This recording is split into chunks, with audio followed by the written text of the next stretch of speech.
I don't go into the woods anymore. Not because I'm afraid of the dark, and not because I'm afraid of getting lost. I'm an experienced hiker. I've spent more nights under a nylon tarp than I have in my own bedroom over the last 10 years. No, I stay away because I finally learned that some places in this world don't just hold history, they hold onto people. And if you look too closely at the water in the high country of the Cascades, you might see something that was never meant to be looked at. This happened 3 years ago, back when I still thought I was invincible. I was 32, working a high-stress corporate job in Seattle, and my only outlet was solo backpacking. I liked the isolation. I liked the feeling of being the only living soul for 30 miles in any direction. It made me feel like I was in control. In late September, I decided to head up toward a place locals called Black Glass Lake. It isn't on the official park maps by that name.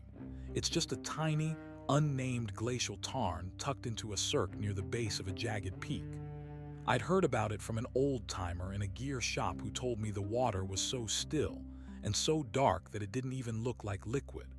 He told me it looked like a hole in the earth. He also told me, with a very straight face, that I shouldn't go there during the new moon. Naturally, I didn't listen. I'm a man of science, or at least I was. I packed my ultralight kit, checked the weather, and headed out. The hike in was grueling. It was 12 miles of vertical switchbacks through dense hemlock and cedar. As I climbed, the air got thinner and the silence got heavier. You know that feeling when you're hiking and the birds suddenly stop singing? Usually, it lasts for a minute or two while a predator passes by. But on this trail, the silence started around mile 8 and it never let up. It was a suffocating, pressurized quiet. I reached the lake around 5:00 p.m. The old man hadn't lied. The water was unnaturally still. It sat in a bowl of gray granite, perfectly circular, and it was the color of a bruised, deep ink black and cold. There wasn't a single ripple on the surface, despite a light breeze blowing through the trees. It looked solid. It looked like a sheet of obsidian. I set up my tent about 50 yards from the shoreline. I remember feeling a strange sense of lethargy as I hammered in my stakes. I felt heavy, like the gravity in that specific basin was slightly stronger than everywhere else. I chalked it up to the elevation and the long trek. I ate a dehydrated meal, watched the sun dip behind the peaks, and waited for the stars. The first anomaly happened just as the last of the light died. I was sitting on a flat rock by the water's edge, cleaning my titanium mug. I happened to glance down at the water. In the fading twilight, the reflection of the surrounding peaks was crisp, sharper than the peaks themselves. But as I stared, I noticed a small white shape in the reflection that shouldn't have been there. It was about 20 feet out from the shore, deep within the blackness of the reflected water. It looked like a person's face. I froze. I didn't look up at the actual lake. I kept my eyes locked on the reflection. It was pale, blurry, and upside down, staring back at me from beneath the surface. My heart did a slow, heavy thud against my ribs. I told myself it was a trick of the light. A patch of snow on the mountain behind me, perhaps, or a white rock on the lake bed. I slowly looked up at the actual water. There was nothing there, just the flat, black expanse. "Get a grip, Elias," I whispered to myself. My voice sounded thin and tiny in the massive silence of the cirque. I looked back down at the reflection. The face was gone. I let out a breath I didn't know I was holding and stood up, my knees feeling a bit shaky. I told myself I was dehydrated. High-altitude hallucinations aren't uncommon, especially when you're tired and alone. I walked back to my tent, zipped myself in, and tried to read by headlamp. But the silence was different now. It wasn't just quiet, it felt expectant, like the woods were holding their breath, waiting for me to do something. About an hour later, I heard the sound. It was a soft, wet slap asterisk, like someone had dropped a heavy, sodden piece of laundry onto a flat rock. It came from the direction of the lake. I turned off my headlamp and sat in the pitch black. I listened so hard my ears started to ring. Slap, slap, slap. It was rhythmic, It sounded like footsteps, but they were wrong. They were too heavy and they had a squelching, liquid quality to them. They were coming from the shoreline, moving slowly toward my campsite. I reached for my bear spray, my fingers fumbling in the dark. I wasn't thinking about bears, though. I was thinking about that pale face in the reflection. I was thinking about how the water hadn't rippled, even when I'd seen something in it. I unzipped the tent fly just an inch. The moon hadn't risen yet, and the starlight was blocked by a sudden, thick fog that had rolled into the basin. I couldn't see more than 5 feet. I strained my eyes, looking for a silhouette, a movement, anything. The footsteps stopped. They were close, maybe 20 feet away, right near the edge of the clearing where I'd pitched my tent.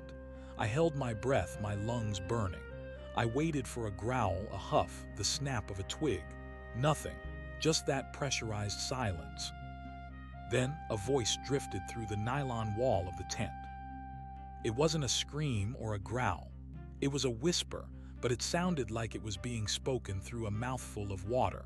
It was gargled and wet. "Elias, is it cold?" My blood turned to ice. Nobody knew I was here.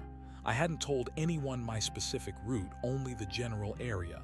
And that voice, it sounded familiar. It sounded like my brother. My brother, Sarah, had died in a car accident 10 years ago. I didn't answer. I couldn't. My throat had closed up entirely. I sat there in the dark, clutching the bear spray, realizing that the logic I'd used to protect myself my whole life, the logic of physics, of biology, of the known world, had just been shattered. The wet footsteps started again, but they weren't coming closer. They were moving away, back toward the lake. I waited another hour before I dared to move. I knew I couldn't stay in the tent. The tent felt like a body bag. I needed to see. I needed to know what was out there, even if the knowing killed me. I grabbed my high-lumen tactical flashlight and my knife. I stepped out into the cold mountain air.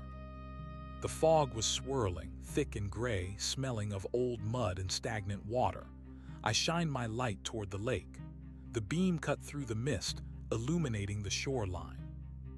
There, in the mud near the water's edge, were tracks. I walked toward them, my heart hammering a frantic rhythm against my teeth. When I reached the shore, I looked down.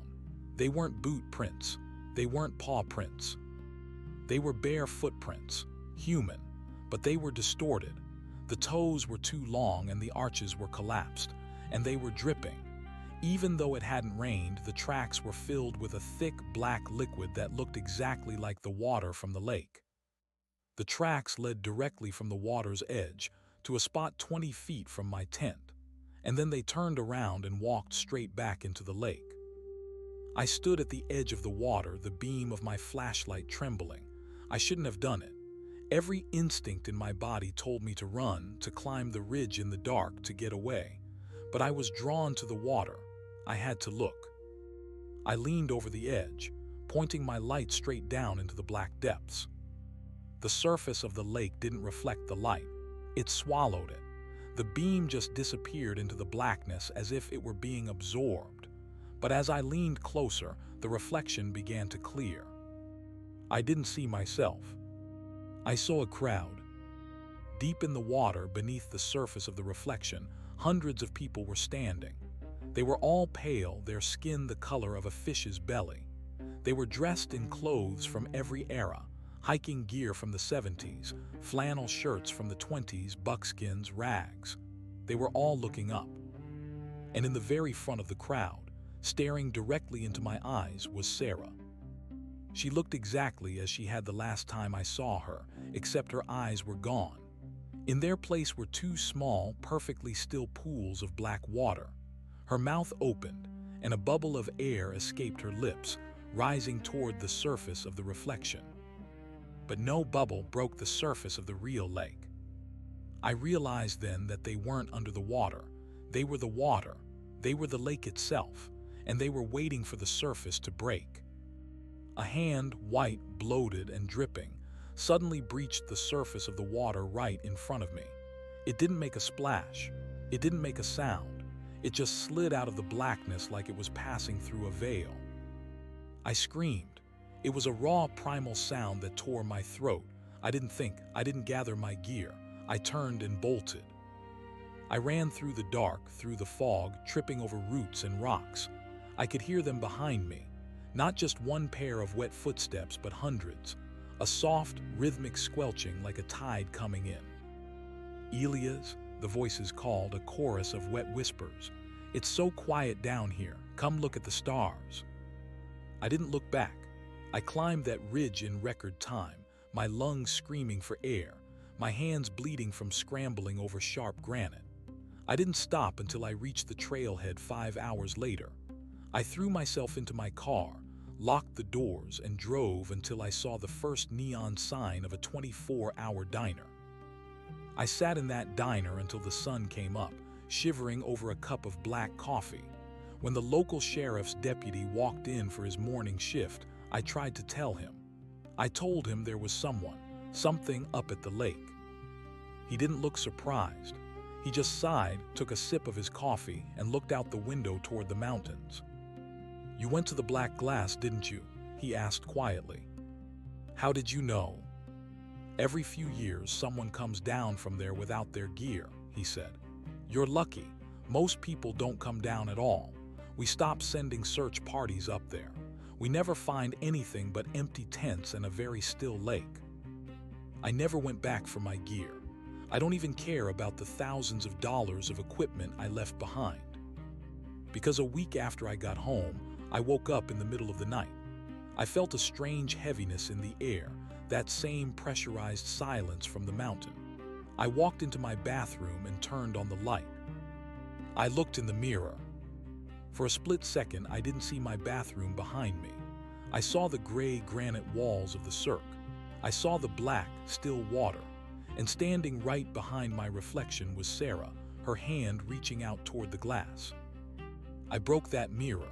I broke every mirror in my house. I live in a place with no reflective surfaces now. I use a plastic bowl for water so I don't see the bottom. I keep the lights dim, because I know that once you've seen them, they don't stop looking for you. They're just waiting for a surface still enough to let them through. If you're ever hiking in the Cascades and you find a lake that looks like a hole in the earth, don't stop. Don't camp. And for the love of God, whatever you do, don't look down. I spent the first month after the hike in a state of vibrating, high-alert paralysis. I didn't return to my job at the firm. I couldn't sit in a glass-walled office in downtown Seattle, looking out at the skyline and seeing the way the sun glinted off the skyscrapers. To everyone else, those buildings were monuments of steel and glass. To me, they were thousands of vertical lakes, thousands of doorways that something was waiting to step through. My boss called, then my colleagues, then my parents. I told them I had a breakdown. I told them the stress had finally snapped something in my lizard brain and I needed a sabbatical. It was a lie that was close enough to the truth that they eventually stopped asking questions. But the silence of my apartment wasn't like the silence of the woods. In the woods, the silence was heavy, like being underwater. In my apartment, the silence was sharp. It felt like a serrated edge. I spent my days painting over the windows with thick, matte black acrylic. I threw out my television. The screen was too dark, too reflective when it was turned off.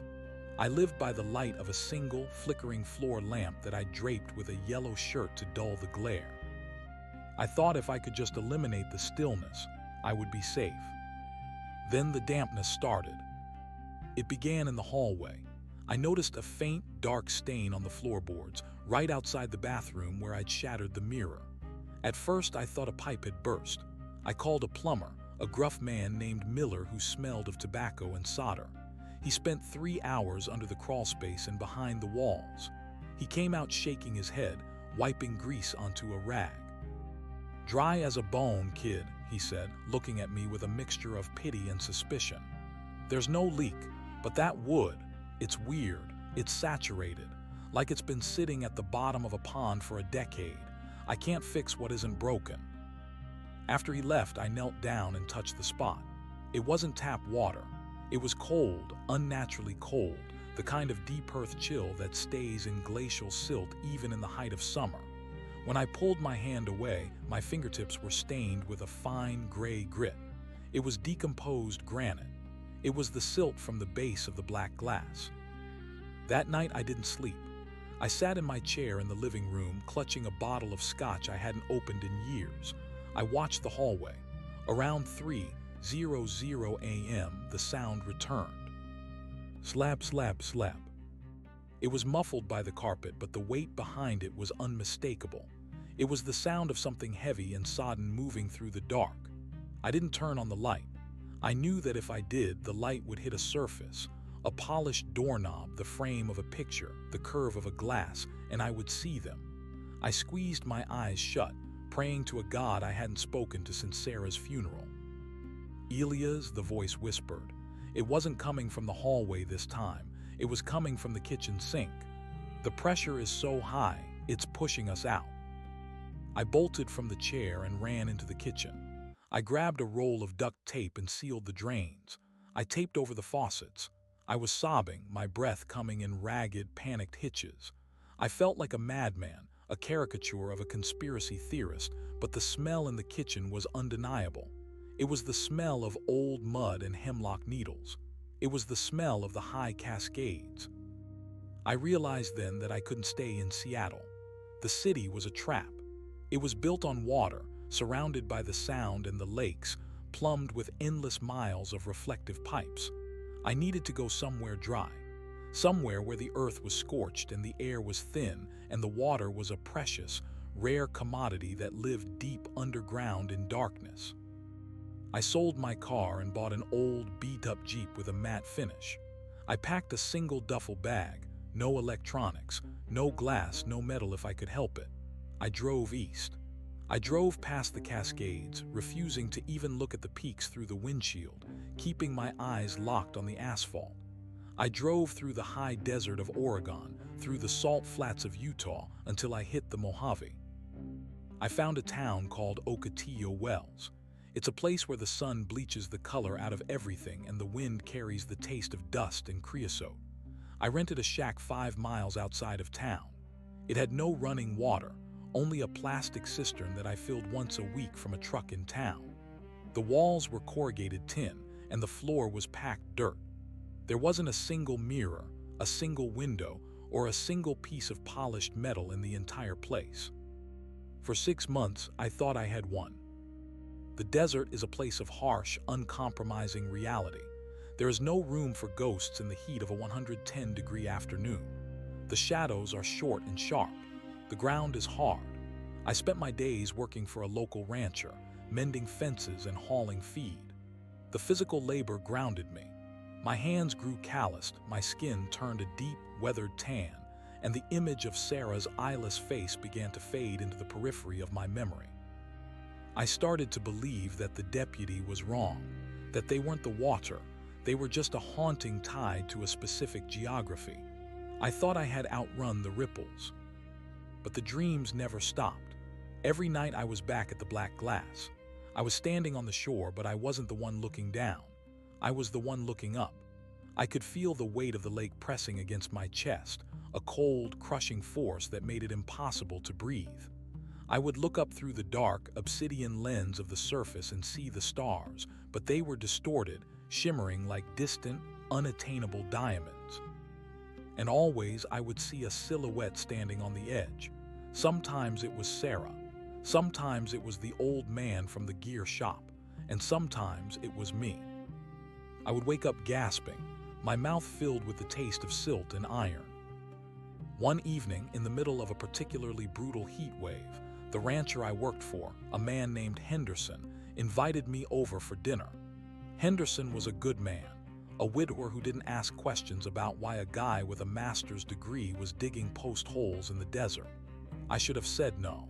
I should have stayed in my tin shack, but the isolation was starting to eat at me, and the human need for connection outweighed my fear. His house was an old ranch-style place, kept cool by a humming swamp cooler. We sat at a wooden table, eating steak and beans. Henderson was talking about the cattle prices, but I wasn't listening. I was looking at the swamp cooler. A swamp cooler works by pulling air through wet pads. It's a simple, effective way to cool a house in the desert. But as it ran, a small pool of water began to collect in the tray at the bottom. It was only an inch deep, maybe 6 inches wide. "You okay, Elias?" Henderson asked, pausing with his fork halfway to his mouth. "You look like you've seen a snake." "I'm fine," I said, my voice cracking. "Just the heat." I tried to look away, but the water in the tray was vibrating. The hum of the motor was creating tiny, concentric ripples on the surface. It was a beautiful, rhythmic pattern. And then, the ripples stopped. The motor was still running. The house was still vibrating, but the water in the tray became as smooth as a sheet of glass. I felt the temperature in the room drop 20 degrees. The smell of the desert, the dry heat and the dust, was replaced by a sudden, violent stench of stagnant rot. Henderson didn't seem to notice. He was still chewing, his eyes fixed on me with a confused frown. "Elias, seriously, you're white as a sheet," he said. He reached out to touch my arm. "Don't look at the cooler," I whispered. "The what? The cooler, it's just a..." He turned. Before I could stop him, before I could lung across the table and knock the machine over, Henderson looked at the tray of water. The reflection wasn't of the ceiling or the dusty light bulbs. It was deep. It was miles deep. In that tiny tray of water, Henderson saw the interior of a vast, underwater cavern. He saw the gray granite walls. He saw the pale, bloated faces looking back. He didn't scream. He just stopped. His jaw went slack and his eyes glazed over. It was like his soul had been yanked out through his pupils and dragged into the reflection. "Sarah," he murmured. His voice wasn't his own. It was the gargled, wet whisper I'd heard in the tent. "Henderson, get back," I yelled, slamming my fist onto the table. The vibration of the blow should have shattered the stillness of the water. It didn't. The surface remained perfectly flat, a dark hole in the middle of the room. A hand, not Sarah's this time, but a larger, more muscular hand with fingernails like shards of flint, began to emerge from the tray. It was impossible. The tray was too small, the water too shallow. But the hand kept coming, inch by inch, sliding out of the darkness. I grabbed a heavy ceramic pitcher of iced tea from the table and smashed it down onto the cooler. The plastic housing shattered, and the water spilled out, splashing across the floor in a chaotic, messy flood. The moment the water hit the floor and lost its stillness, the tension in the room snapped. Henderson blinked, shaking his head like a man waking from a trance. He looked down at the mess, then back at me. "What the hell, Elias? What's wrong with you?" I didn't answer. I couldn't. I was looking at the water on the floor. It was soaking into the wood, but where it touched the dust, it didn't beat up. It turned into a thick, black sludge that smelled of the high country. I left Henderson's house that night. I didn't go back to my shack. I knew now that it didn't matter where I went. The desert wasn't dry enough. No place on earth was dry enough. The water isn't just in the lakes and the pipes. It's in the air. It's in our bodies. We are 70% the very thing they use to cross over. I spent the next 2 years as a nomad. I moved every few weeks. I learned the signs. I learned how to tell when the air was getting too heavy. I learned that they can use anything, a spilled drink, a rain puddle, even the moisture on a cold window pane. I've become an expert in the physics of reflections. I know that for them to manifest, the surface has to be perfectly still. It has to be a black glass. My life has become a war against stillness. I live in a state of constant motion. I keep fans running in every room. I never sit still for more than an hour. I've trained myself to blink constantly, to never let my eyes rest on a single point for too long. But I'm getting tired. The lack of sleep is eroding my mind. I see Sarah everywhere now, not in the reflections, but in the corner of my eye, just beyond the edge of my vision. She's waiting for me to slip up. She's waiting for me to stop moving. I'm writing this in a motel room in a town I won't name. The town is irrelevant. I've covered the television with a towel and I've smashed the light bulbs. I'm writing by the light of a small, battery-powered lantern that I've taped to a vibrating massage chair I found in a thrift store. The vibration keeps the air moving. It keeps the shadows from settling. But there's a storm outside, a massive summer deluge. The rain is lashing against the roof, and the gutters are overflowing. I can hear the water rushing down the street, forming deep, dark pools in the potholes. The power just went out. The massage chair has stopped. The fan has stopped. The only sound is the rain. I'm sitting here in the dark and I can feel the air thickening. It's getting cold. That familiar, pressurized silence is filling the room, drowning out the sound of the storm. I can smell the hemlock. I can smell the wet granite. I reach for my lantern, but my hand brushed against something wet on the nightstand. I turned the light on. A single drop of water had leaked from the ceiling. It had landed on the flat, plastic surface of the nightstand. It was a tiny pool, no bigger than a coin. But it was perfectly still. I shouldn't look, I know I shouldn't look, but the pull is too strong. It's like gravity. It's like the lake is calling its own back to the depths. I'm leaning over. The light of the lantern is reflecting in the drop. I see the mountain. I see the black glass lake, perfectly circular and ink black, and I see the crowd. They're all there, standing on the surface of the water now, not beneath it. They're waiting for me. Sarah is at the front, her hand outstretched, her eyeless face turned toward the sky. And behind her, I see someone new. It's the deputy from the diner. He's pale, his skin the color of a fish's belly, his eyes replaced by two small pools of black water. He's smiling.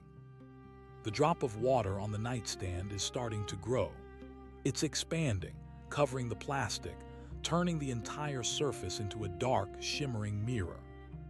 I can hear the footsteps now. Slap, slap, slap. They aren't coming from the hallway. They're coming from inside the room. I have one match left. I'm going to strike it. I'm going to set this room on fire. Fire is the only thing they can't use. Fire is the opposite of the lake. It's light and heat and chaos. It's the only way to break the glass for good. If you find this, if the fire doesn't take everything, remember what I told you. Stay away from the high country. Stay away from the still places. And if you ever see a reflection that looks a little too clear, a little too deep, break it before it breaks you. The match is struck. The flame is small, but it's dancing. It's moving. As long as the fire moves, they can't reach me. But the water is rising from the floor. It's black and it's cold and it's very, very still. Elias, Sarah whispers from the nightstand. It's time to come home. The water is so quiet. I'm not afraid anymore. I'm just so cold. I'm dropping the match now. I hope the smoke is thick. I hope it's so thick I can't see anything at all. The match didn't catch. It flickered, a tiny orange defiant heartbeat against the encroaching damp, and then it hissed. A single, heavy drop of water fell from the ceiling, not from a leak, but seemingly condensed out of the very air, and struck the chemical head of the match just as the wood began to blacken. The light died instantly. The smell of sulfur was swallowed by the sudden, overwhelming stench of a stagnant mountain pool. I sat in the absolute dark of the motel room. The vibrating chair was a dead weight beneath me. The silence was no longer just the absence of sound. It was a physical pressure, a weight of atmospheres pressing against my eardrums as if I were sinking into the Marianas Trench. I could feel the moisture on my own skin beginning to align, the sweat on my forehead smoothing out, the oils on my palms becoming preternaturally still. I reached out blindly for the lantern, my fingers trembling. When I clicked the switch, the light didn't come on with its usual yellow hum. It stuttered, the battery struggling against a cold that shouldn't have been there. The beam that finally emerged was weak, blue-tinted, and distorted. It hit the floor. The carpet was gone. In its place was a surface of polished obsidian, a circular void that had opened up beneath my feet.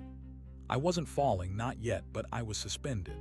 The legs of the chair were resting on a surface that didn't exist in the world of floorjoists and subflooring. I looked down, and through the transparent blackness of the floor, I saw the tops of hemlock trees. I saw the jagged, gray ribs of the Cascades. I was looking down at the mountain from the inside of the earth. Elias. The voice didn't come from the nightstand anymore. It came from my own throat, but it wasn't my breath that formed the words. It was a cold vibration in my chest. I looked at my hands. They were wet, not with sweat, but with that gray, silty grit. The decomposed granite was weeping from my pores. I realized then the true horror of what the deputy had meant. They don't just use the water to get to you. They remind the water inside of you what it used to be. We are vessels of the lake, walking around in the sun, pretending we are solid. But the stillness is patient. It waits for the heart to slow, for the breath to catch, for the mind to settle into the dark. I stood up, the chair scraping against the floor with a sound like a glacier calving. The motel walls were dissolving. The floral wallpaper was peeling away in sodden strips, revealing the wet, weeping rock of the cirque behind it. The ceiling was no longer plaster. It was the underside of a lake's surface, shimmering with the distorted light of a moon I couldn't see. I wasn't in the Mojave anymore. I was back at the black glass, but the geometry was inverted. I was the reflection. A figure stepped out from the shadows where the bathroom door should have been. It was Sarah. She looked exactly as she had that last day on the trail, her red windbreaker, her hiking boots caked in mud, except for her face. Her face was a smooth, featureless mask of water. No eyes, no nose, just a shifting, liquid surface that reflected the dying light of my lantern. She held out her hand. As she moved, the water of her arm didn't splash or drip. It flowed with a terrifying, silent grace. "The pressure is gone here, Elias," she whispered. The sound was like the wind through the needles of a dead forest. No more running, no more noise, just the deep. I backed away, but my heel caught on the edge of the nightstand. The tiny pool of water on its surface had grown into a dark lens, 3 feet wide. I looked into it and saw the motel room I had just left. I saw the empty bed, the towel over the television, the discarded duffel bag. I saw the door of the room burst open. Henderson was there. He had followed me, or perhaps the police had. He was shouting something, his mouth moving in frantic, silent bursts. He looked down at the floor, at the place where I should have been standing, and I saw his face contort in a scream I couldn't hear. From his perspective, I was gone. From mine, he was a ghost, a flickering, two-dimensional image trapped in a drop of water on a plastic table. "He can't help you," Sarah said. She was closer now. I could feel the cold radiating off her, a frost that numbed my skin and slowed my pulse. "He hasn't seen what we've seen. He's still caught in the ripples." "I'm not dead," I croaked, my voice sounding like gravel grinding together. "I'm still here, I'm solid." "Are you?" she asked. She reached out and touched my chest. Her finger didn't meet resistance. It slid into my skin like it was piercing the surface of a pond. There was no pain, only a sudden, hollow chill. Where her finger entered me, my flesh turned gray and translucent. I could see my own ribs, but they weren't bone anymore. They were white branches of driftwood, smoothed by centuries of currents. I screamed then, a raw, jagged sound that finally broke the silence. The sound acted like a stone thrown into a pool. The reality of the mountain fractured. The granite walls wavered, the dark water beneath my feet rippled, and for a second I saw the motel room again. The flickering light of the storm, the smell of cheap cleaner, the heat of the desert night. I realized that the stillness was a choice. My fear had made me still. My obsession with the water had made me a mirror. I didn't reach for the match this time. I reached for the lantern, and I didn't just turn it on, I swung it. I smashed it against the weeping rock wall. The glass shattered, the battery sparked, and the small, internal components flew in a dozen directions. The chaos of the impact, the sudden, violent disorder of the braking machine, tore a hole in the silence. I didn't stop. I began to move. I didn't run away, I just moved. I danced. It was a grotesque, panicked movement, a flailing of limbs and a rhythmic stomping of feet. I shouted nonsense, I clapped my hands, I bit my tongue until the copper taste of hot, living blood filled my mouth. Stay chaotic, stay loud, don't let the surface settle. The image of Sarah began to blur. Her liquid face rippled, her form stretching and distorting like a reflection in a disturbed puddle. The mountain walls began to vibrate, the granite shaking as if an earthquake were hitting the high Cascades. "Elias, stop," she cried, and this time there was fear in the voice, not a human fear but the sound of a structure failing. "You'll drown us all." "I'm already drowning," I howled. I grabbed the nightstand, the portal to the motel room, and I flipped it. I didn't care about the water on it. I wanted to break the plane. As the table hit the ground, the dark lens of water shattered into 1,000 droplets. The world turned inside out. There was a sensation of being pulled through a straw, a crushing, momentary vacuum that sucked the air from my lungs. Then, a hard, hot impact. I was back on the motel floor. The carpet was rough against my cheek. The air was thick with the smell of ozone and rain, but it was warm. The desert heat was pressing back in through the cracks in the door. The power was still out, but the darkness was natural now, just the absence of light, not the presence of something else. I rolled onto my back, gasping, my heart hammering against my ribs like a trapped bird. I was drenched, but when I touched my skin, it was just water. Normal, lukewarm rainwater that had leaked in from the storm. The gray silt was gone. I sat up, shaking. Henderson was standing over me, a heavy flashlight in his hand. He looked terrified. "Elias, Jesus, son, I heard you screaming. I thought someone was killing you. You were. You were just standing there, staring at the table. You wouldn't move. I was shaking you and you were cold as ice." I looked at him, my vision blurring. "How long?" 5 minutes, maybe 10. I saw you through the window before I kicked the door in. You were just frozen." I looked at the nightstand. It was overturned. The plastic was cracked. There was no water on it. "I have to go," I whispered. "Go where? It's a hurricane out there, kid. You're in no state." "I have to go where it's loud," I said, stumbling to my feet. I grabbed my bag, not even checking what was inside. "I have to go where nothing ever stops moving." I pushed past him and ran out into the rain. The deluge was beautiful. Every drop that hit the pavement was a disturbance. Every puddle was being whipped into a frenzy by the wind. The world was a chaotic, noisy, wonderful mess of motion. I drove that night and the next day and the day after that. I didn't stop until I reached the coast. Not the quiet, sheltered waters of the Sound, but the edge of the Pacific, where the surf beats itself into white foam against the rocks. I live in a trailer now, parked on a cliff overlooking the graveyard of the Pacific. The wind here never stops. The roar of the ocean is a constant, deafening presence that vibrates through the floorboards and rattles the windows. I keep a radio playing static at high volume in the background. I've installed industrial fans that keep the air in a state of permanent turbulence. I don't look at the ocean. I know what's out there. I know that if the wind ever died down, if the waves ever flattened into a perfect, glassy sheet that stretched to the horizon, I would see them. I would see the thousands of them, the hikers and the lost and the curious, all standing just beneath the surface, looking up. But the ocean is too big, too angry to ever be still. It's the only place I feel safe. Sometimes, though, when the fog rolls in, that thick gray Oregon mist that muffles the sound of the waves, I feel a familiar heaviness in the air. I feel the pressure start to build. I feel the water in my own body trying to settle, trying to find its level. On those nights, I go out onto the deck. I take a handful of stones I keep in a bucket, and I throw them into the mist.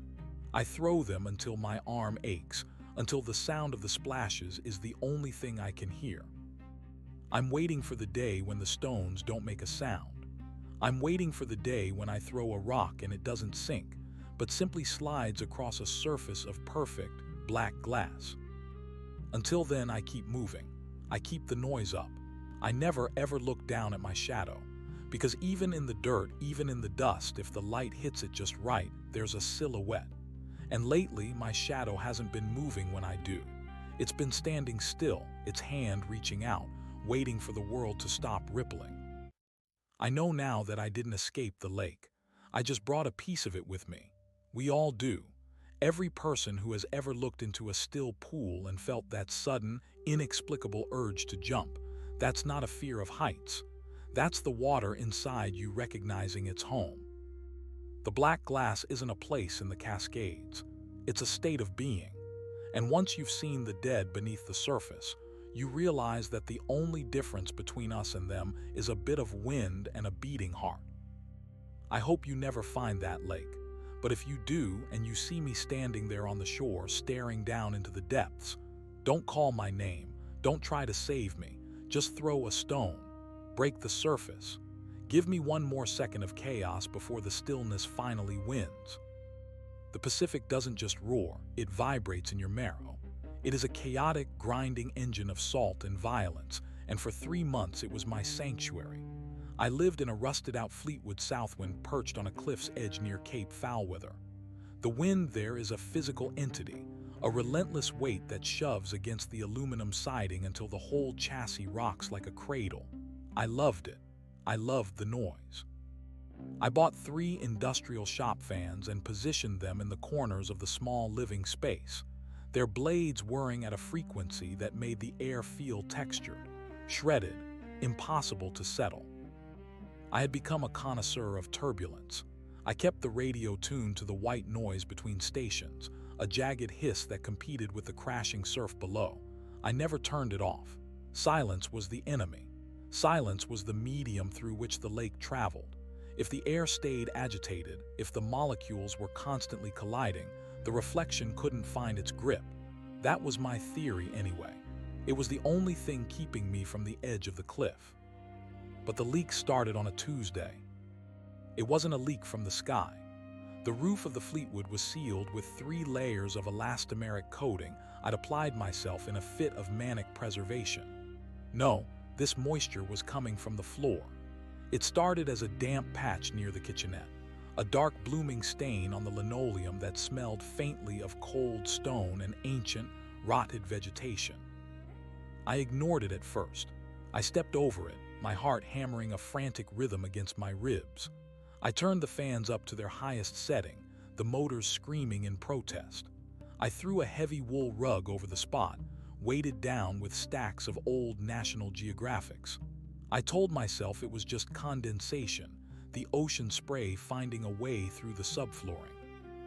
But then I saw the boots. I was sitting in the driver's seat, staring out through the salt-crusted windshield at the churning gray of the ocean. The sun was setting, a bruised purple smear on the horizon. In the reflection of the glass, just for a fraction of a second, I saw a pair of hiking boots standing in the middle of my living area. They were caked in that specific gray-white silt of the high Cascades. I didn't turn around. I knew better. If I turned around, I would be acknowledging the space they occupied. I would be giving the reflection a witness. Instead, I grabbed a heavy glass bottle of soda from the cup holder and smashed it against the dashboard. The sound was sharp, a violent intrusion into the hum of the fans. The glass shattered, shards flying into the footwell. I watched the reflection in the windshield. The boots didn't disappear, they blurred. They rippled like a mirage over a hot road, their edges softening into liquid. "Not here," I whispered, my voice cracked and dry. "There's too much salt here. You hate the salt." The reply didn't come in words. It came in a change of pressure. One of the industrial fans, the big one near the door, began to slow. I could hear the motor straining, a low, grinding moan as if something thick and viscous was being poured into the bearings. The blades flickered, the strobe effect of the failing light making the room jump in jagged intervals. Thumping. Something heavy hit the underside of the trailer. It wasn't the wind. It was the sound of a body, sodden and limp, being pressed against the metal from below. Thump, thump. I stood up, my legs shaking so violently I had to grip the steering wheel to stay upright. The rug in the kitchenette was moving. Something was rising beneath it, a slow, deliberate swelling of the floorboards. The magazines I'd piled there began to slide off, hitting the floor with wet thuds. I reached for my emergency kit, a flare gun and a gallon of gasoline I kept under the passenger seat. I wasn't going to let it happen again. I wouldn't let the room turn into a lens. If the lake wanted me, it would have to take me through the fire. I fumbled with the flare gun, my fingers slick with a cold sweat that felt increasingly like oil. As I broke the action to load a shell, I looked down at the floor. The linoleum had turned translucent. The rust-eaten metal of the chassis was gone. Beneath my feet, I could see the dark, churning water of the Pacific, but it wasn't right. The waves weren't breaking. They were smoothing out. The ocean was becoming a mirror. "Elias," a voice sighed. It wasn't Sarah's this time. It was the deputy. It was Henderson. It was everyone I had left behind in the ripples. The voice came from the drain of the tiny sink, a gurgling, wet sound that carried the scent of hemlock. The deep water is the same everywhere. It all connects at the bottom. I aimed the flare gun at the swelling rug and pulled the trigger. The flash was blinding. The magnesium flare hissed into life, a brilliant, screaming red sun that filled the cramped trailer with choking smoke and terrifying heat. It hit the rug and ignited the wool instantly. The smell of burning hair and chemicals filled the air. For a moment, the stillness broke. The pressure vanished, replaced by the chaotic roar of the fire. The apparition of the boots vanished. The floor became solid again, the linoleum curling and blackening under the heat of the flare. I scrambled toward the door, coughing, my eyes stinging. I shoved it open and tumbled out onto the gravel of the cliffside. The wind hit me like a blow, cold and wonderful. Behind me, the Fleetwood was already a torch, the thin walls offering no resistance to the magnesium fire. I stood on the edge of the cliff, gasping for air, watching the flames lick the darkening sky. The noise was incredible, the crackle of the fire, the howl of the wind, the thundering surf below. It was perfect. It was the loudest place on Earth. But then I looked down at the base of the cliff. The tide was coming in. The massive, churning swells were hitting the rocks, throwing spray 50 feet into the air. But in the brief moments between the waves, in the tide pools that remained trapped in the hollows of the basalt, the water was perfectly, terrifyingly still. In those tiny, jagged mirrors, I saw the mountain. I saw the black glass lake, small as a dime in one pool, wide as a plate in another. And in every single one of them, the crowd was growing. They weren't just standing there anymore. They were climbing out. I saw a hand reach over the edge of a tide pool, a pale, waterlogged hand that gripped the barnacle-crusted rock. Then another. They were crawling out of the reflections, emerging from the still places between the rocks like insects crawling out of a hive. I backed away from the edge, but the gravel beneath my feet was turning to silt. The fire behind me was dying down, the magnesium flare burning itself out, leaving only the dull, red glow of smoldering wreckage. As the light faded, the shadows grew long and sharp. I realized then that I couldn't run far enough. The world is 70% water. It's in the ground, it's in the air, it's in the very cells of my brain. You can't fight the stillness when you carry the lake inside you. I looked at my reflection in the window of my burning home, one last time before the glass shattered from the heat. My face was gone.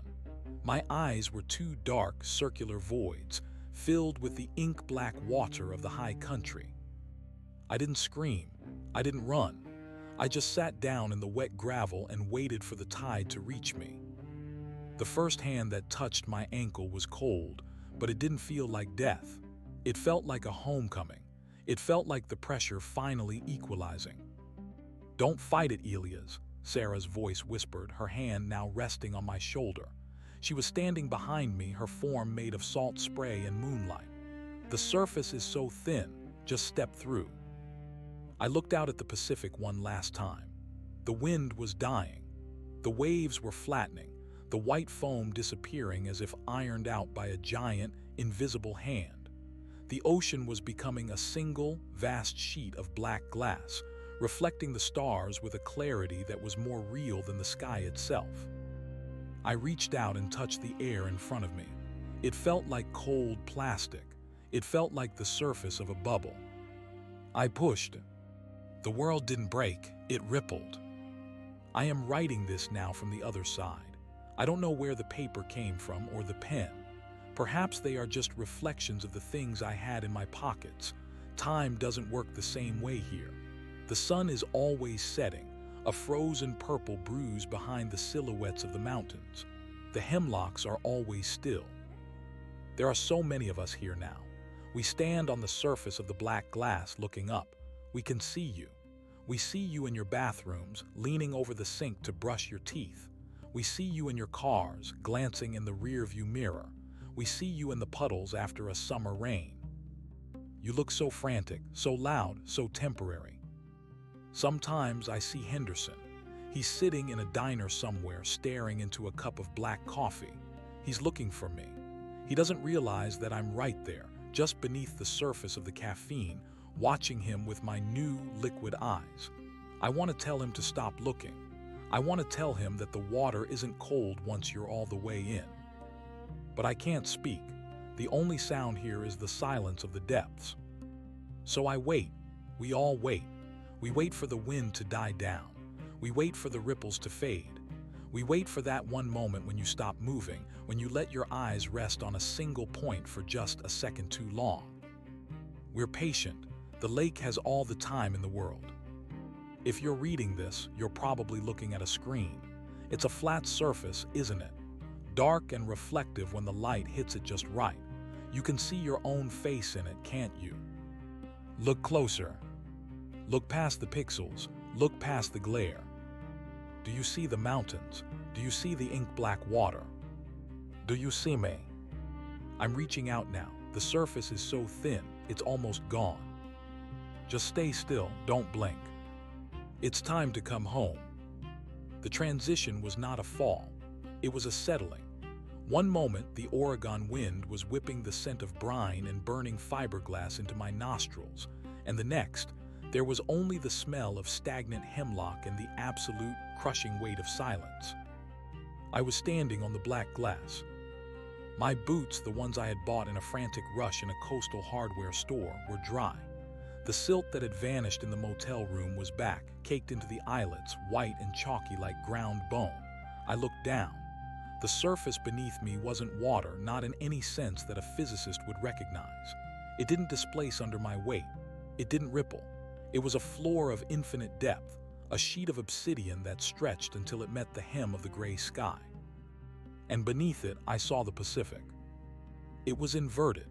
The great, churning engine of the ocean was trapped under the glass, its whitecaps frozen into jagged marble veins, its currents stilled into ribbons of emerald ice.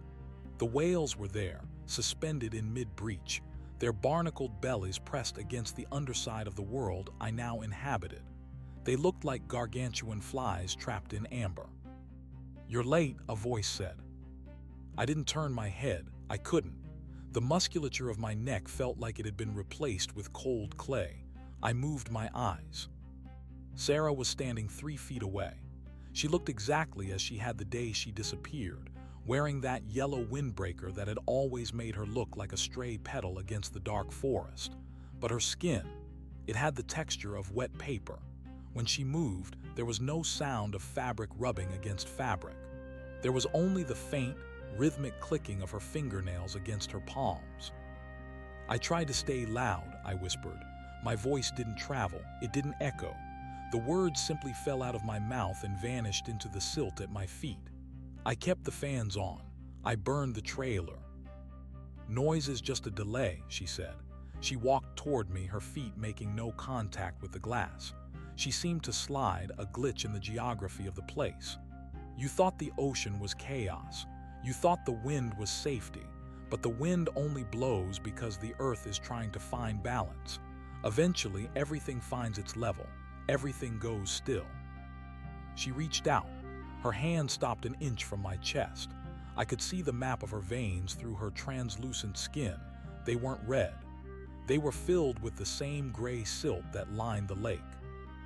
"Why?" I asked. "Why me? Why any of us?" Sarah looked up at the sky, or perhaps she was looking through it. From this side, the sky wasn't a void. It was a blurred, translucent membrane. I could see shapes moving on the other side, vast, distorted shadows that moved with agonizing slowness. I realized with a jolt of horror that I was looking at the bottom of the clouds from the wrong side of existence. "The world you left is a fever," she said. "It's a frantic, shaking thing. It's a mistake of motion. The universe doesn't want to move, Elias, it wants to rest. We are the points of rest." She gestured around us. Now that my eyes were adjusting to the monochromatic gloom, I saw them. Thousands, tens of thousands. They weren't just hikers. I saw men in powdered wigs, women in Victorian dresses, children in clothes that looked like they had been woven from grass. They were all standing perfectly still, spaced out across the glass like chess pieces on an infinite board. Some were looking down into the stilled Pacific. Others were looking up at the membrane of the sky. "We are the anchors," Sarah continued. "Every time someone on the other side looks into a mirror or a puddle or a blank screen, they are looking at us. They think they are seeing themselves, but they are seeing the potential for stillness. We pull on them. We remind their blood that it doesn't need to pump.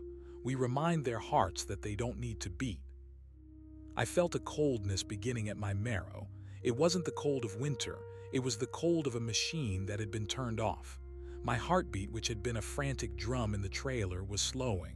Thump, pause, thump, long pause.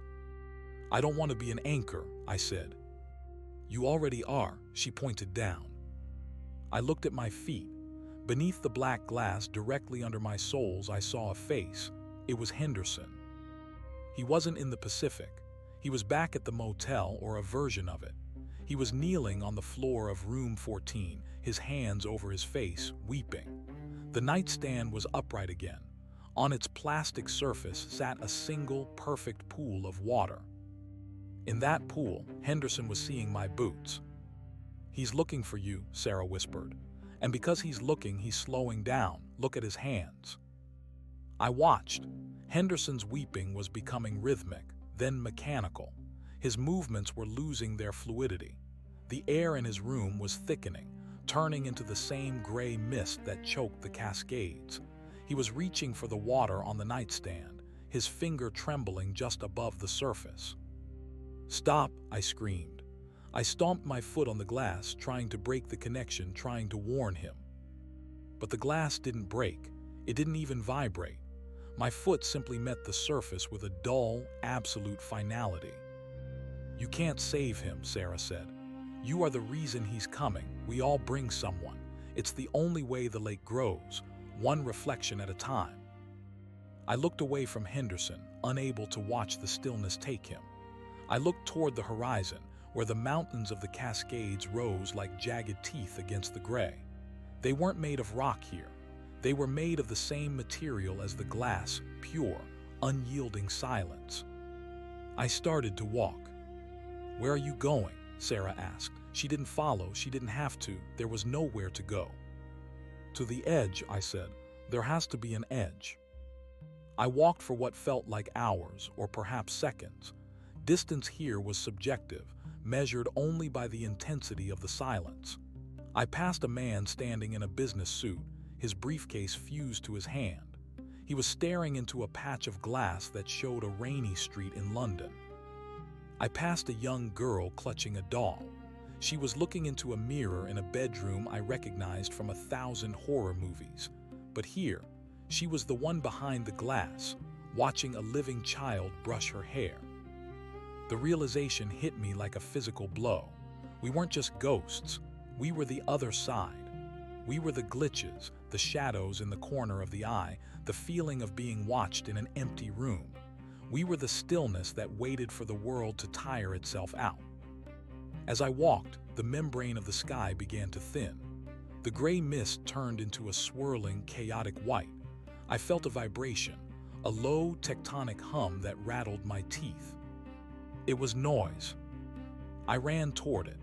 My legs felt heavy as if I were running through waist-deep mercury, but the sound drew me like a moth to a flame. It was a grinding, screeching roar, the sound of 1,000 engines, a million voices, the sheer, unadulterated friction of life. I reached a place where the black glass ended. It didn't crumble or break. It simply frayed into a billion tiny shards, like a mirror that had been ground into dust.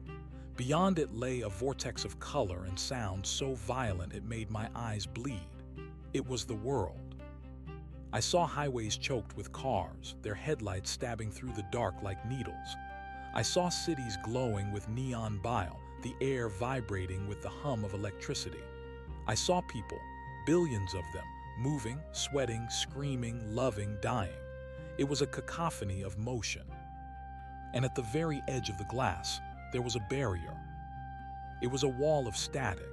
It looked like the snow on an old television set, a frantic jumble of black and white dots that hissed with the sound of a dying universe.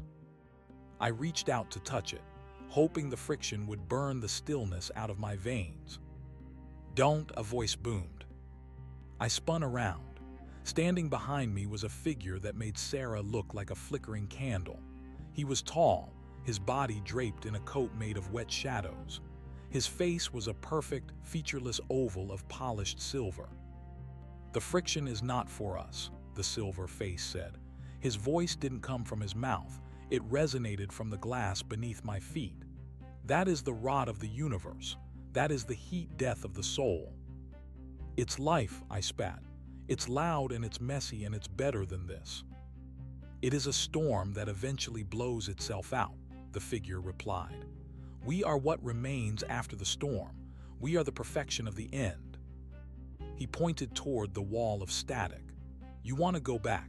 You want to return to the friction. You will have to become part of the noise. You will have to give up your form, your memory, yourself. You will be nothing but a vibration in the air, a spark in a wire until you finally settle again. And you will settle. Everything comes back to the lake." I looked at the static. I could hear the world screaming on the other side. I saw a flash of a woman laughing, a child crying, the smell of burnt coffee and exhaust. It was beautiful. It was terrifying. I looked back at the infinite, silent plane of the black glass. I saw Sarah, a tiny yellow speck in the distance, standing perfectly still. I saw the thousands of anchors, waiting for their loved ones to look into the mirror. I looked at my own hands. They were turning gray.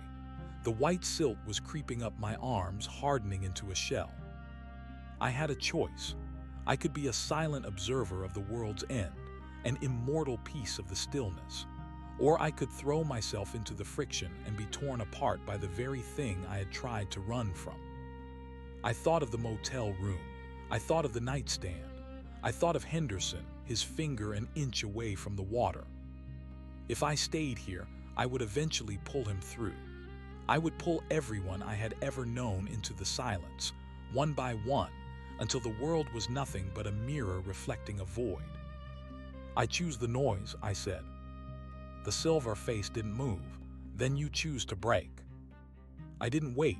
I didn't give myself time to feel the fear. I took a running start, my boots clicking one last time on the black glass, and I leapt into the wall of static. The pain was beyond anything I had ever imagined. It wasn't the pain of a wound. It was the pain of being unmade.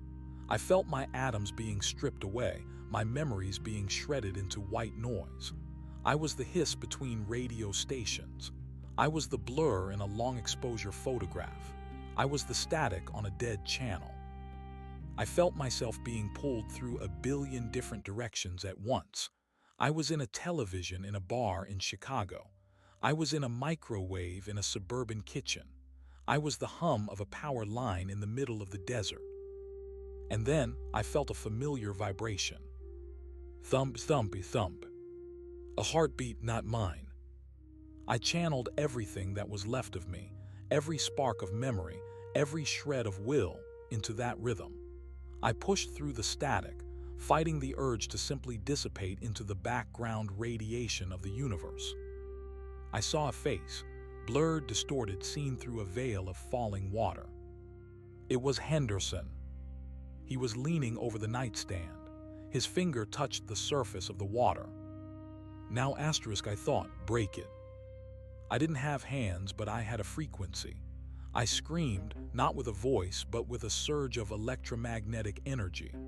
I forced myself into the water, into the tiny, still pool on the plastic table.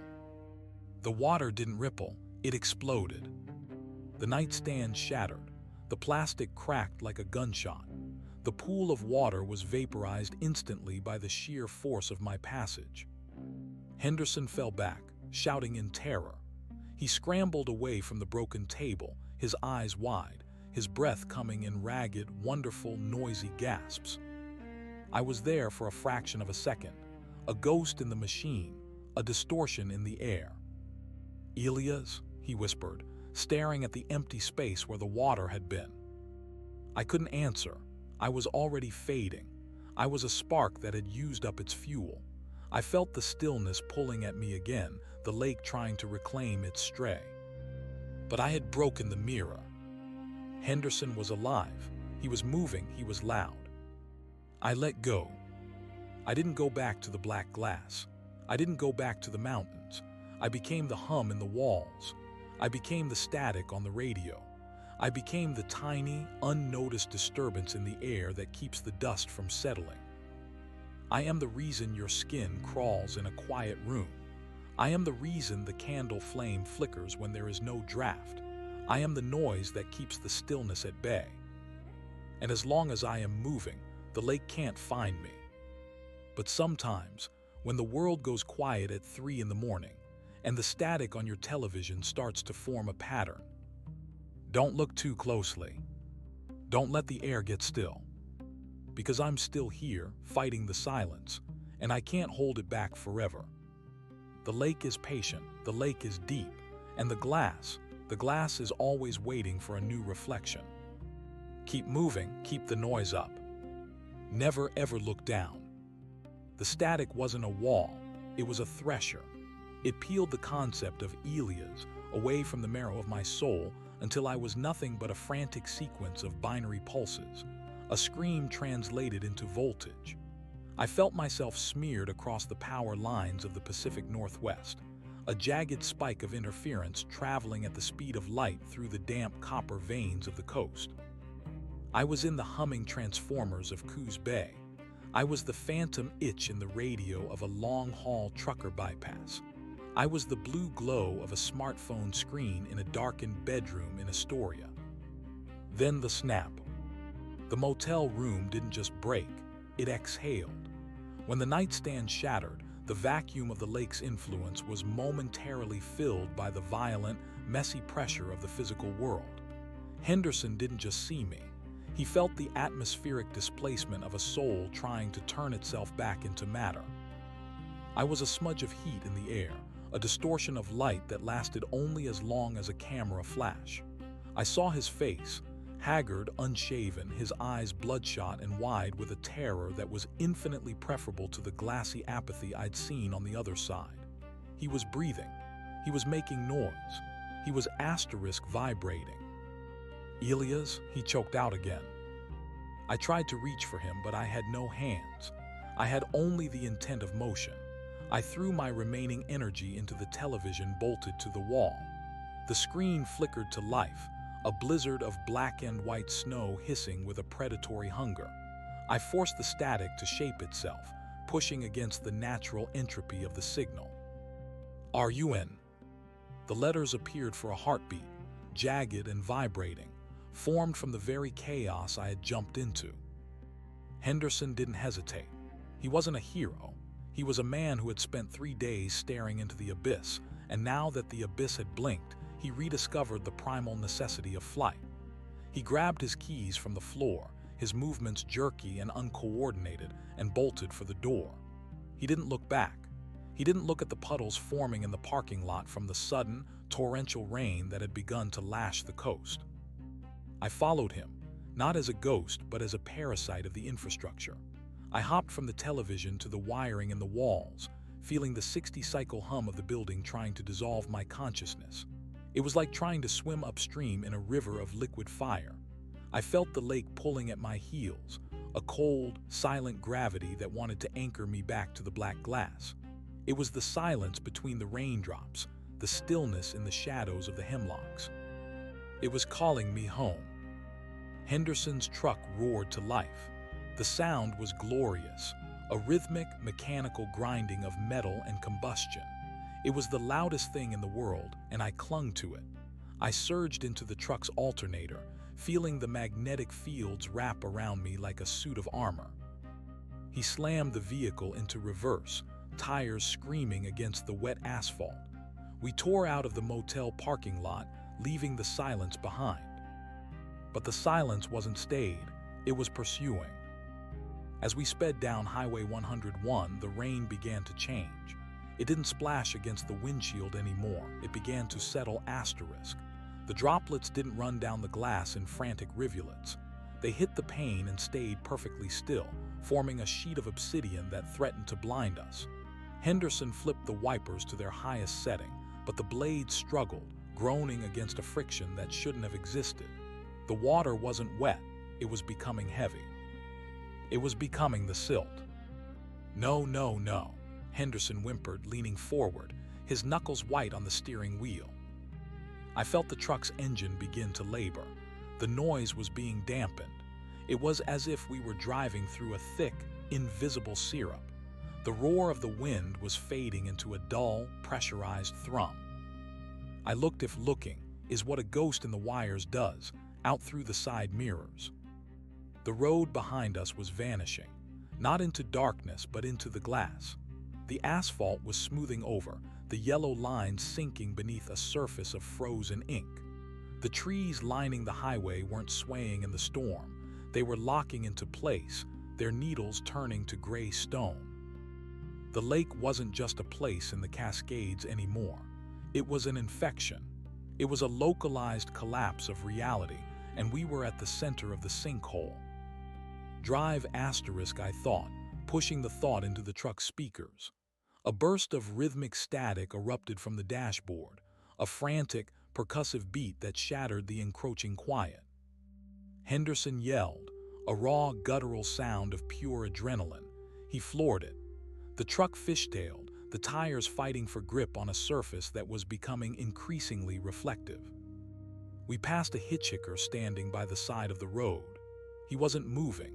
He was staring at his own reflection in a puddle that had frozen into a dark lens. As we roared past, I saw his skin, the texture of wet paper, his eyes already turning into liquid silver. He didn't even look up. He was already an anchor. "Where do I go?" Henderson screamed as if he knew I was there. "Elias, where do I go?" I didn't know. The world was being overwritten.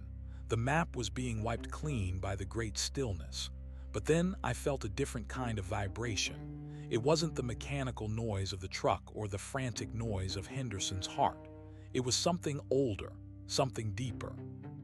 The ocean. The Pacific wasn't still. Not yet. The lake had tried to claim it. I had seen the whales trapped in the ice beneath the black glass, but that was a reflection. The real ocean, the one miles away past the cliffs, was a churning, chaotic engine of salt and tide. It was too big, too restless, too angry to be silenced easily. I forced a surge of power into the GPS. The screen flickered, the map spinning wildly before locking onto a single blue expanse.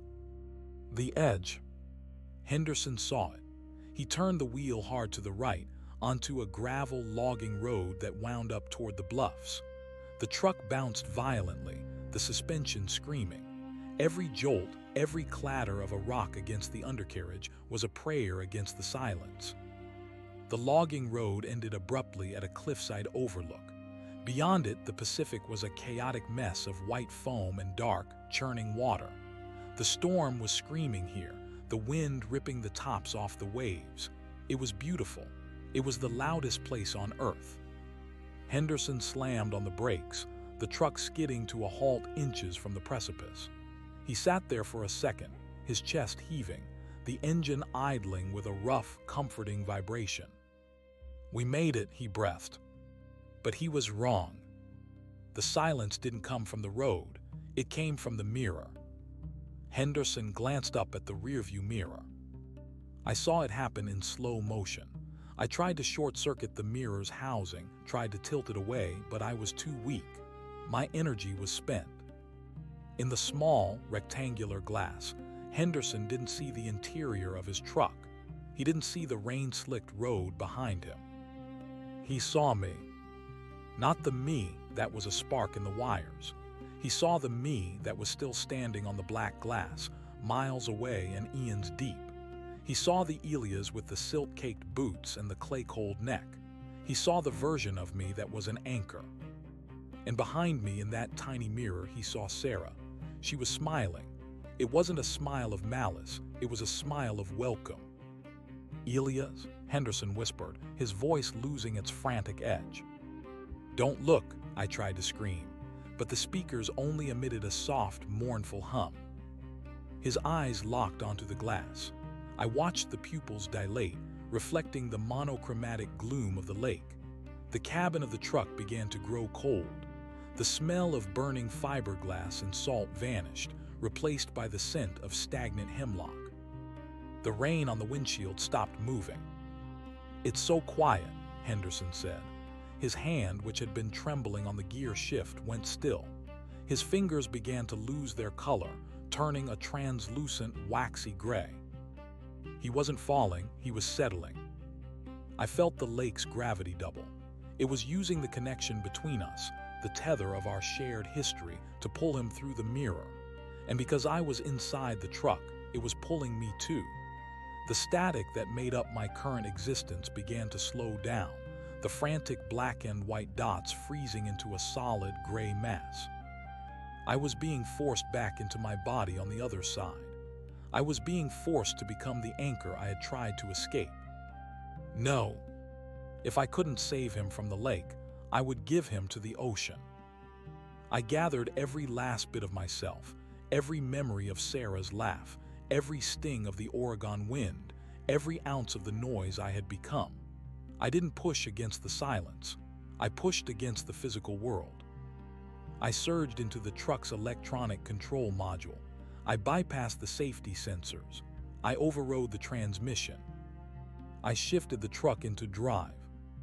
The engine roared one last time, a defiant mechanical scream that drowned out the encroaching silence. The tires spun, spitting gravel and silt into the abyss. Henderson's eyes snapped wide, the spell of the mirror broken by the sudden, violent lurch of motion. "Elias, what are you?" The truck launched off the cliff. For a moment, we were weightless. The silence of the lake couldn't reach us in the air. Gravity was a form of motion, and as we plummeted toward the churning whitecaps below, we were louder than we had ever been. We hit the water with a bone-shattering impact. The windshield shattered. The cold, salt-heavy Pacific rushed in, a chaotic, freezing deluge that swept away the smell of hemlock and the gray silt. The truck began to sink, the heavy engine pulling us down into the dark. But this wasn't the black glass. This was the deep. There were no reflections here. There was only the roar of the bubbles, the pressure of the tide, and the frantic, wonderful struggle for breath. I felt myself being torn away from the truck's wiring as the salt water short-circuited everything. I was being released. The noise of the ocean was too great for the lake to penetrate. The chaos of the currents acted like a shield, scrambling the signal of the stillness. I saw Henderson through the rising bubbles. He was struggling, kicking against the door, his movements frantic and loud. He smashed the side window with a heavy flashlight, the glass blooming into 1,000 tiny shards that danced in the dark water. He pushed himself out. He kicked toward the surface, toward the light of the storm, toward the world of friction and pain and life. He was moving. He was making noise. I couldn't follow him. I was a creature of the static, and the water was my end. But as I dissipated into the cold dark of the Pacific, I felt a sense of peace that had nothing to do with the lake. I wasn't an anchor anymore. I was part of the tide. Henderson survived.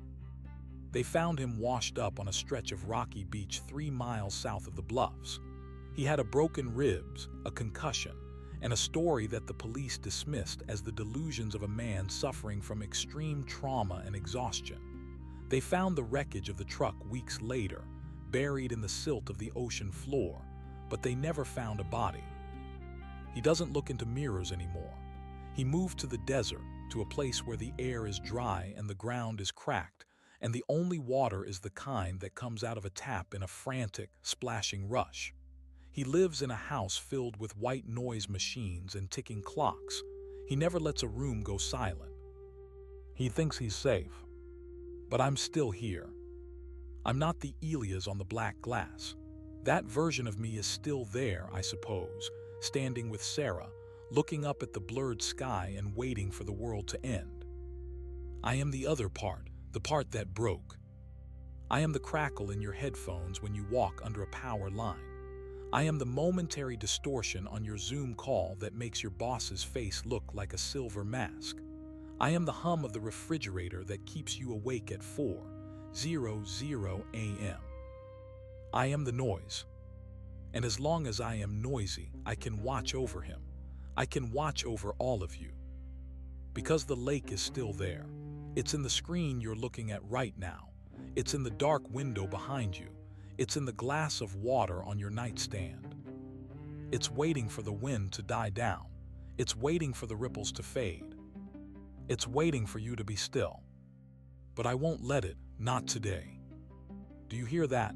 That faint, high-pitched ringing in your ears? That's me. That's the friction. That's the sound of your soul refusing to settle. Listen to it, embrace it. Don't let the world go quiet. Because the moment it does, she'll be there, I'll be there. And the water isn't cold once you're all the way in. But trust me, you aren't ready for the silence. Not yet. Keep the lights on, turn the music up, talk to yourself if you have to, just don't stop moving. The lake is looking for its next anchor. And you have such beautiful, liquid eyes. Don't blink. Whatever you do, don't blink. The transition is coming for us all, but for now, stay loud, stay messy, stay broken. It's the only way to stay real. I'll be here in the static, keeping watch. Can you hear me? Good. Now go make some noise. The humming of the world is not a single note. It is a choir of frictions.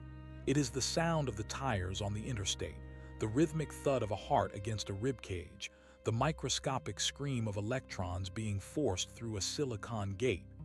I know this now because I am the friction.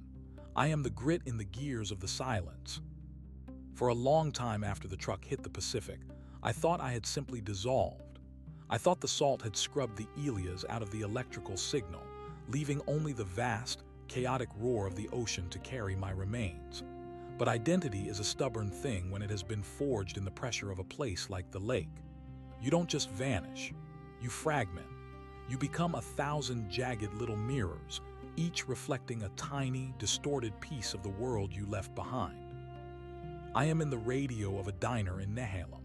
I am the reason the song skips just as the chorus hits. I am the flicker in the neon sign of a motel that has seen better decades. I am the hiss of the espresso machine in a crowded cafe where people talk too loudly to notice the shadows stretching toward their feet.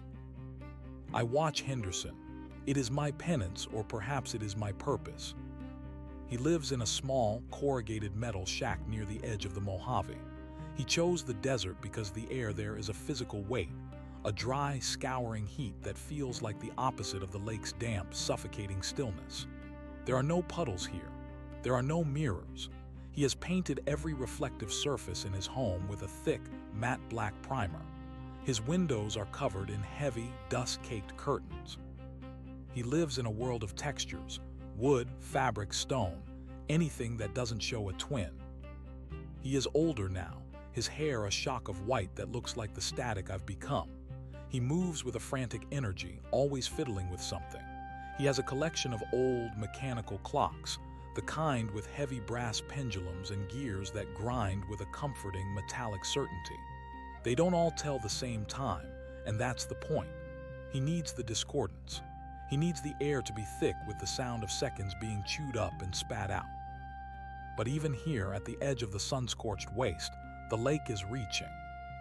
It starts with the dust. It's not normal Mojave sand. It's finer. It's gray. It smells of ancient hemlock and wet clay.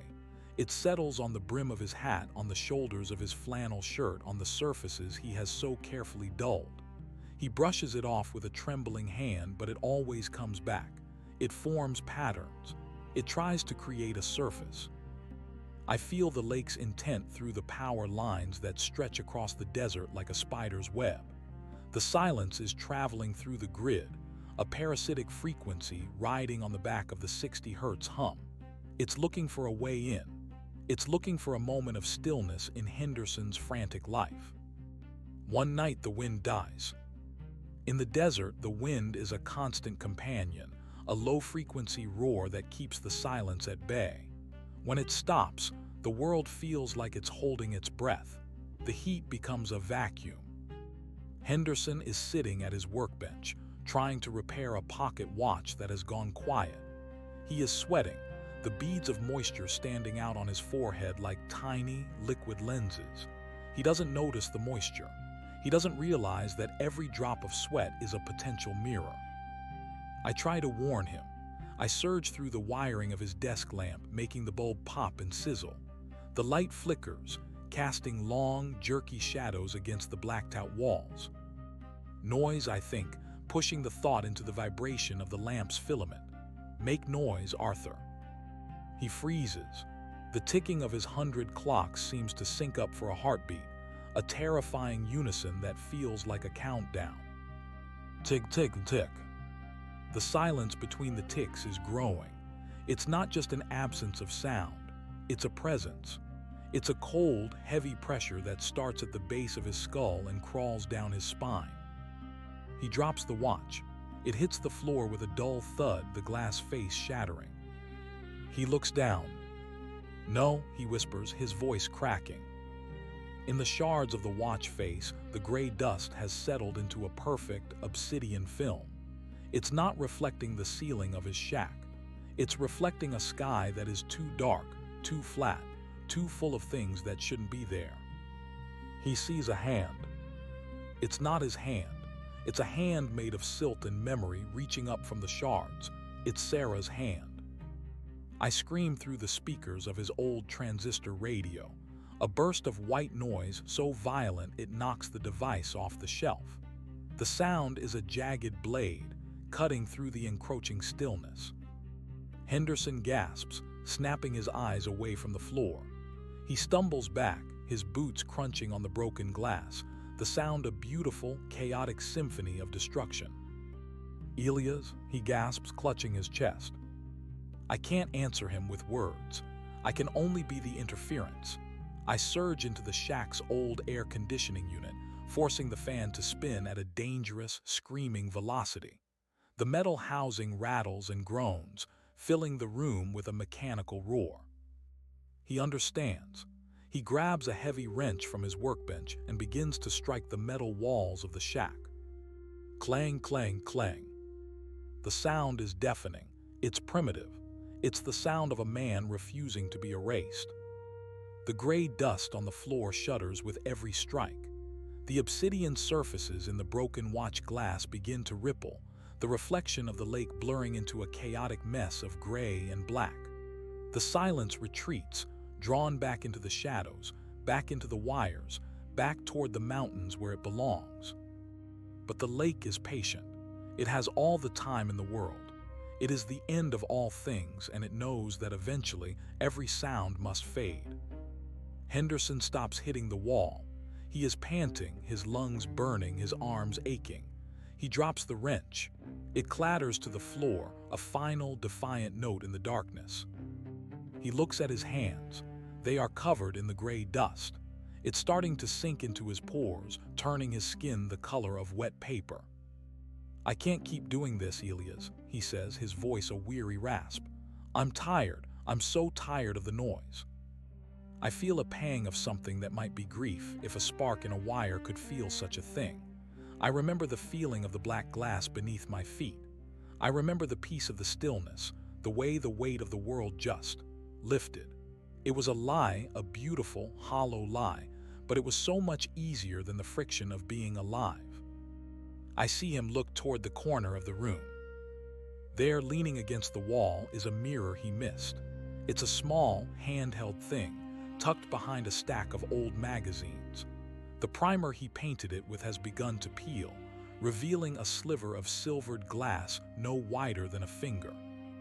It's enough. In that tiny sliver, the lake is waiting.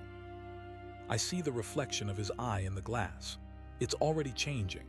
The iris is bleeding into the white, turning into a pool of dark, stagnant water. Don't, I plead, pushing my entire essence into the wiring of the shack. I don't just flicker the lights this time. I blow the fuse box. The shack plunged into total darkness. In the absolute black, there are no reflections. There is no lake. There is only the sound of Henderson's breathing and the distant, muffled ticking of his clocks. But the darkness is a kind of silence, too. I feel the lake shifting its tactics. It doesn't need a mirror if it can become the dark itself. I feel the air in the shack beginning to solidify, turning into the cold, pressurized silt of the deep. Henderson doesn't move. He doesn't reach for a flashlight. He doesn't try to find the wrench. He just stands there in the dark, his breath slowing, his heartbeat becoming a dull, rhythmic thrum that sounds more like the lake's pulse than his own. "Arthur," I try to say, but my voice is nothing but a faint hum in the dead wires. I realize then that I am losing him, not to the lake, but to the weariness. He has reached the limit of his resistance. The noise has become a burden he can no longer carry. And if he goes, I go with him. I am anchored to his survival, a parasite of his heartbeat. If his heart stops, the static dies. I will be drawn back to the black glass, back to the body I left behind, back to the version of me that is already a statue. I can't let that happen, not because I'm afraid of the lake, though I am, but because if Henderson falls, the silence wins another piece of the world, and the lake is hungry. It wants everything. I search the shack, sensing through the dead circuits for anything that can still make a sound. There is no power. The clocks are mechanical, but they are winding down, their energy spent. Then I feel it. Outside the shack, parked in the dirt, is Henderson's old truck, the one he bought to replace the one we lost in the ocean. It's a beat-up, rusted-out piece of junk, but it has a battery. It has a horn. It has a radio that can still pull signals from the air. I leap. It's a desperate, agonizing stretch, jumping from the shack's dead wiring through the dry, non-conductive air to the truck's chassis. I feel myself thinning out, my consciousness fraying into nothingness. For a heartbeat, I am truly gone, lost in the void between things. Then I hit the metal. I surge into the truck's electrical system like a lightning strike. I don't wait for the ignition. I bypass the relay and slam the horn. The sound tears through the desert night, a flat, discordant blare that echoes off the distant mesas. Inside the shack, Henderson jumps. The sound is a physical blow, a violent intrusion of the world into his growing lethargy. I don't stop. I pulse the horn in a frantic, uneven rhythm. SOS asterisk. SOS asterisk. Then I turn on the headlights. They cut through the darkness of the shack's windows, the beams of light illuminating the dust motes dancing in the air. The gray silt is still there, but in the harsh, artificial light, it looks like nothing more than dirt. Henderson stumbles to the door. He flings it open, the hinges screaming a protest that I find beautiful. He stands on the porch, bathed in the white light of the truck's high beams. He looks at the truck. He sees the horn blaring, the lights flickering in time with his own frantic pulse. "Elias," he shouts, his voice finally finding its strength. I respond by redlining the starter motor. The truck doesn't turn over. I don't want it to, but the grinding of the metal gears is a glorious, mechanical shriek. He laughs. It's a jagged, hysterical sound, but it's loud. It's the loudest thing I've ever heard. He runs to the truck and climbs inside. He doesn't try to start it. He just sits there, leaning his forehead against the steering wheel, listening to the horn blare and the starter grind.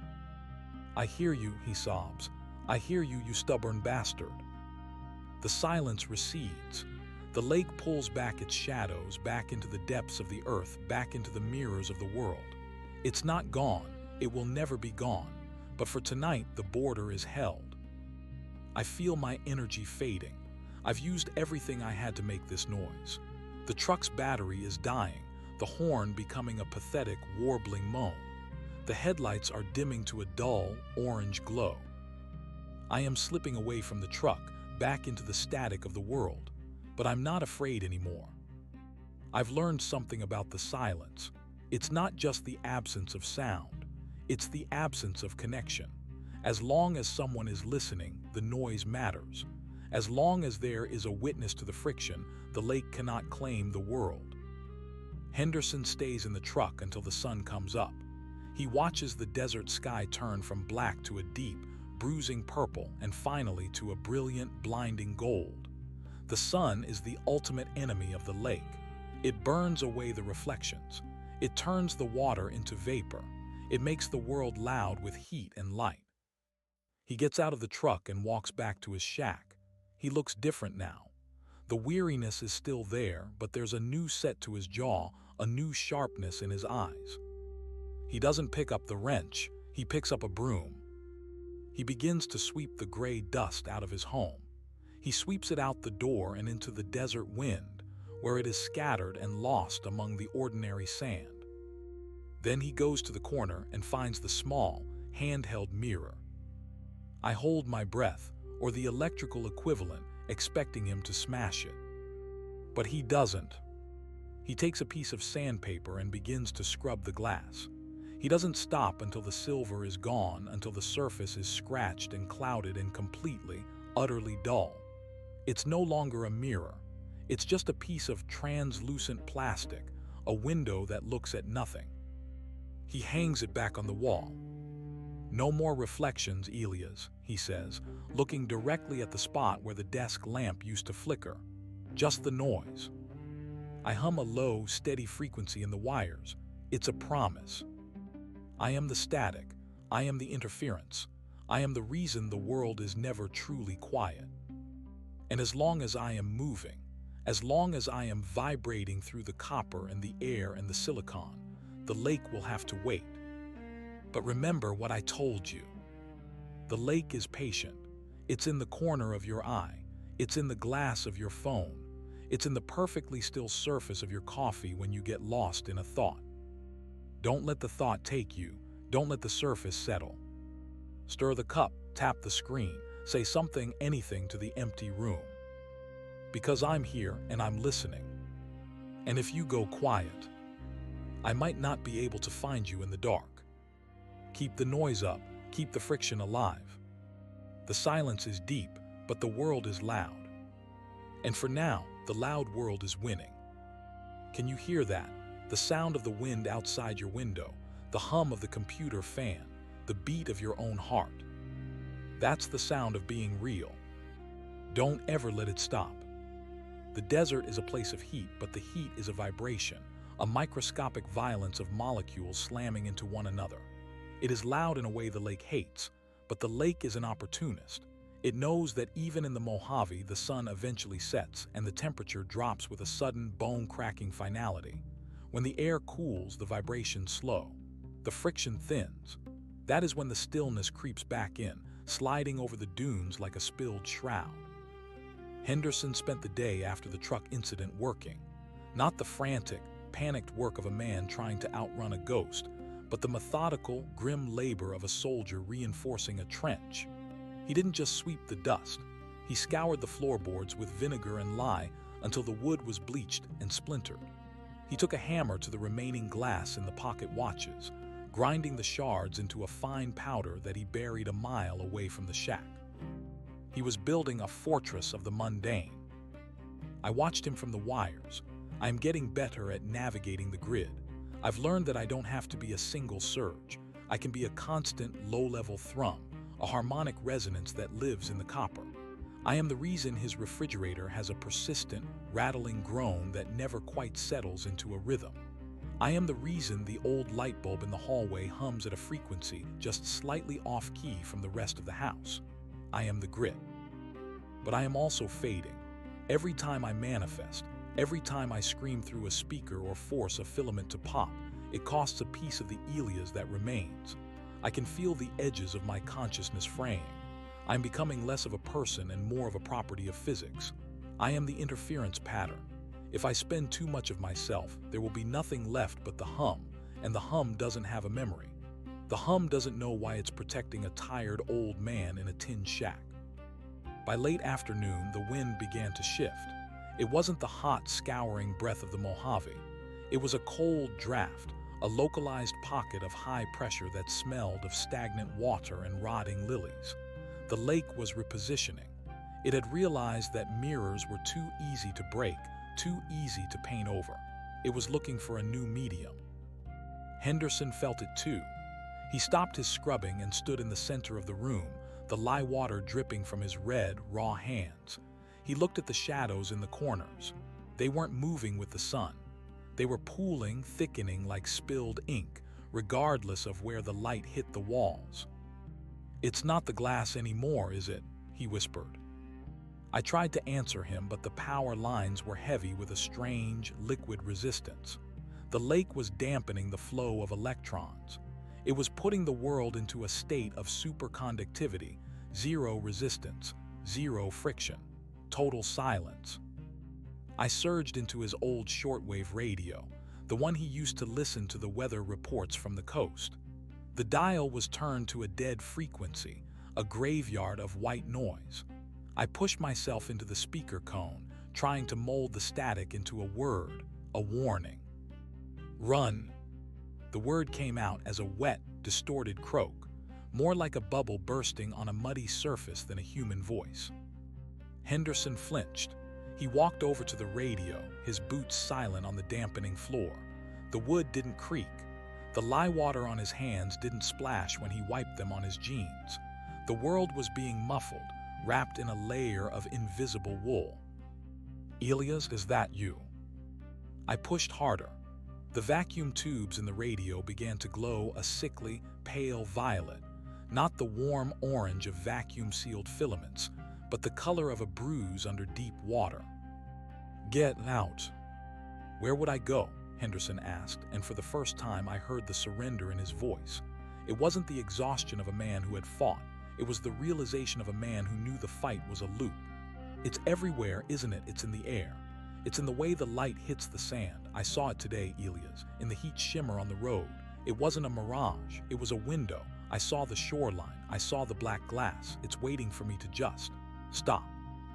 He sat down in his chair, the one made of heavy, unpainted oak.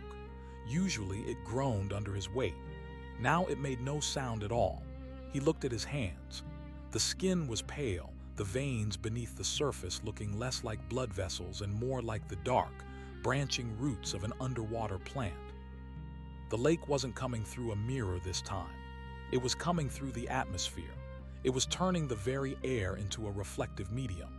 The humidity in the shack was rising, even though the desert outside was a kiln.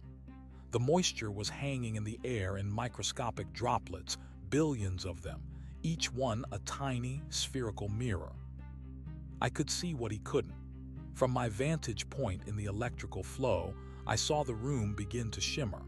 Every cubic inch of space was becoming a gallery of reflections.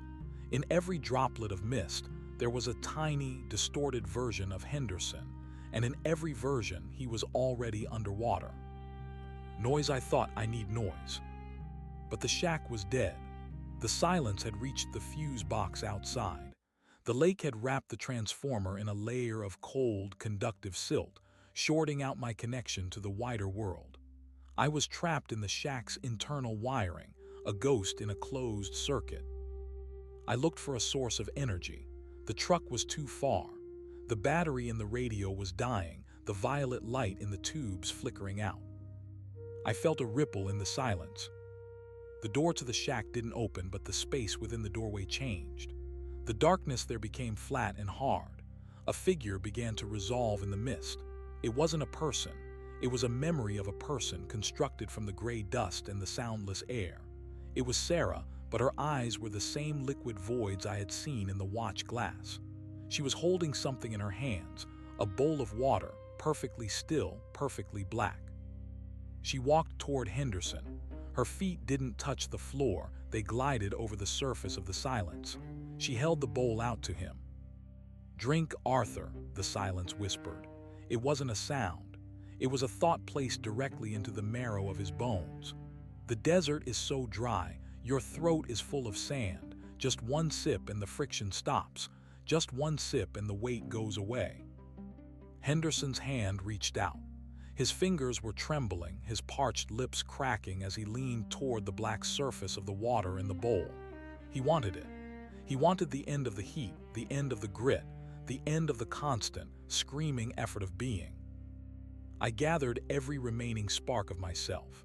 I didn't go for the speakers this time. I didn't go for the lights. I went for the one thing in the room that still had a physical, mechanical heart. The old wall clock. The one with the heavy brass pendulum that Henderson had forgotten to wind. The pendulum was hanging still, a dead weight in a wooden box. I poured myself into the metal. I didn't try to make it tick. I tried to make it asterisk scream. I used the magnetic field of the clock's internal coil, the one meant for the chime, and I reversed the polarity at 1,000 cycles per second. I turned the pendulum into a vibrating hammer. Clang, clang, clang. The sound was hideous. It wasn't music. It was the sound of a drill hitting a nerve. The brass pendulum began to vibrate so violently that the wood of the clock case began to splinter. The vibration traveled through the wall, into the floor, into the chair where Henderson sat. The bowl in the figure's hands shattered, not into pieces of ceramic, but into droplets of ink that vanished before they hit the floor. The figure of Sarah flickered, her form blurring like a television signal losing its lock. "Arthur," I screamed through the vibration of the brass. It was the first time I had used his name. Henderson jumped back, the spell broken. He looked at the clock, which was now smoking, the friction of the metal-on-metal vibration generating a sudden, intense heat. The smell of scorched oil and ozone filled the room, cutting through the scent of wet lilies. "Elias," he gasped, his voice finally making a sound in the air. "Breaks it." I pulsed through the vibrating metal. "Break everything." He understood. He didn't reach for the bowl. He reached for the heavy oak chair. He picked it up and smashed it against the wall. Then he grabbed the radio and threw it through the window. The sound of the glass breaking was a thunderclap in the small room. The silence recoiled, the mist thinning as the chaotic, jagged edges of the sound tore through the reflective air. He didn't stop. He went to the kitchen and began throwing plates. He grabbed a heavy iron skillet and started beating it against the corrugated metal walls of the shack. Bang, bang, bang. The shack became a bell.